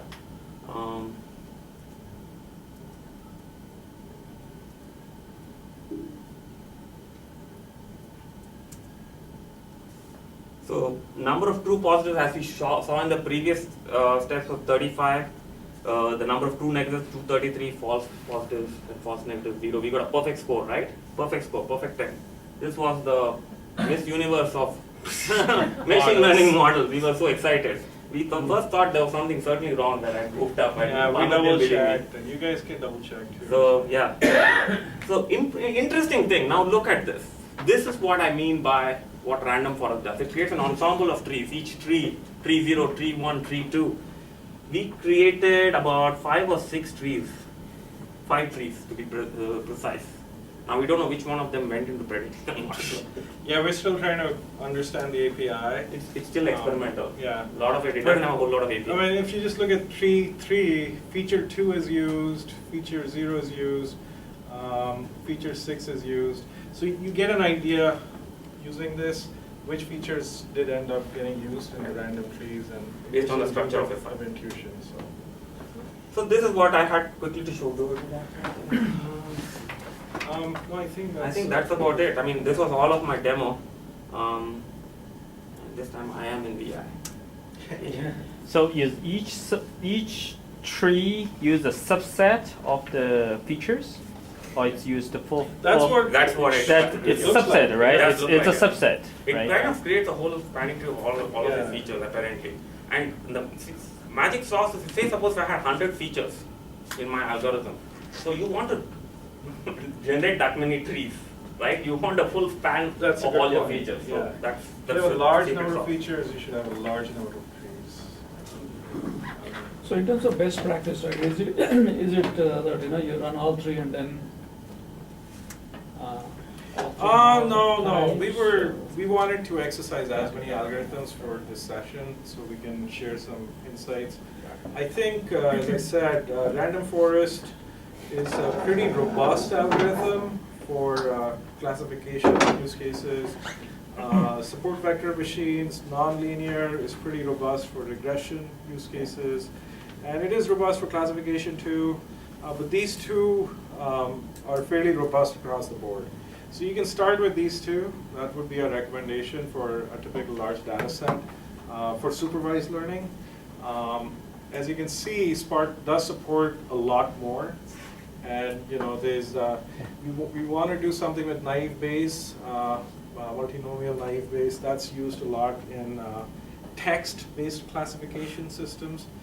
Twitter sentiment analysis and looking at news and trying to predict sentiment. Good, positive news, bad news, whatever. So that's a pretty widely used algorithm, which we didn't exercise, but for futures. K-means clustering is something we'll cover next quickly. And alternating mean squares is used in recommendation engines. But this list is growing. MLlib is under very active development, so this is probably outdated already. So we just go over unsupervised learning because some people had questions. So K-means clustering is the algorithm with Apache Spark for segmenting customer data. Hey, I don't know, I want you to group my customers in N groupings. You can straight away use K-means clustering for that type of analysis. Looking at social networks, doing data center analysis, astronomical analysis, and we'll talk about recommendation engines. So at a high level, what K-means is doing is it's taking a data set, like on the left here, and say I tell K-means, hey, group this data set in 3 clusters for me. It'll group it something along the lines of what you said, where you have 3 clusters of colors. So you have blue, green, and red. So it'll classify. It'll it'll analyze the data set. There's a big algorithmic process around centroids and finding the optimal centroid closest to all the points in each of the clusters. That's just how the algorithm works, but it'll find clusters within your data, and then you can kind of look into your data set and break down, items in blue have these features, so this is potentially customers, under 25 as an example, this would be a certain age group. So that's an example. It is pretty widely used, and highly recommend playing with that. Recommender systems, this is where there's a lot of growth, especially in this retail space, in the media space. So Netflix has a recommendation system for recommending content today. Amazon for products. Apple Genius is a recommendation system. So at a high level, how they work is using a technique called collaborative filtering. So there are 2 broad techniques. Okay, I think this thing died. So you have something called user filtering. As an example, that you have 2 users, Tom and Dick. You guys can see this, right? Tom and Dick seem to have identical preferences based on their data for items. So you can see item B and item C are 2 items they've given pretty identical ratings on. High preference. Item B can be an action movie. Item C can be a romance movie. Say item A is another action movie. There's a good chance Dick will like item A because Tom, who has similar preference as Dick, gave a smiley face recommendation on it. Hey, this is good. So that's how user-based collaborative filtering works at a high level in a recommendation engine. Then you have item-based filtering, where you don't look at the user data for comparative analysis, you look more at the item data. So say you have items A through D, and people in general gave item A a smiley face and item D a smiley face. Item B, the user Jane gave an unhappy face, a bad rating. So there's a good chance the user Harry would give a similar rating. So you're just looking at item data spanning your product set and what ratings and reviews users are doing. So this is called collaborative filtering. Again, 2 types. One is just looking at the user data and how they reviewed items. And the second type is where you're looking at just item data and trying to come up with a recommendation. So there are more types of recommendation systems emerging. Collaborative filtering around items is how you start. The more sophisticated ones are using actually trained models to be able to predict what you may buy next. And they are using support vector machines, LDAs, more features, more inputs, data from social networks, data from products you've purchased, whatever data people can get their hands on. So that's where the upper end of the spectrum, where they're truly trying to predict, okay, you most likely will buy the iPhone 6 or whatever, right? The idea is it's a pretty big growth area, and this is something we want to experiment with and come up with some examples for Redux. So that's it, guys. I know we went over time. We apologize. pretty good. I work on MOOCs fumbling around.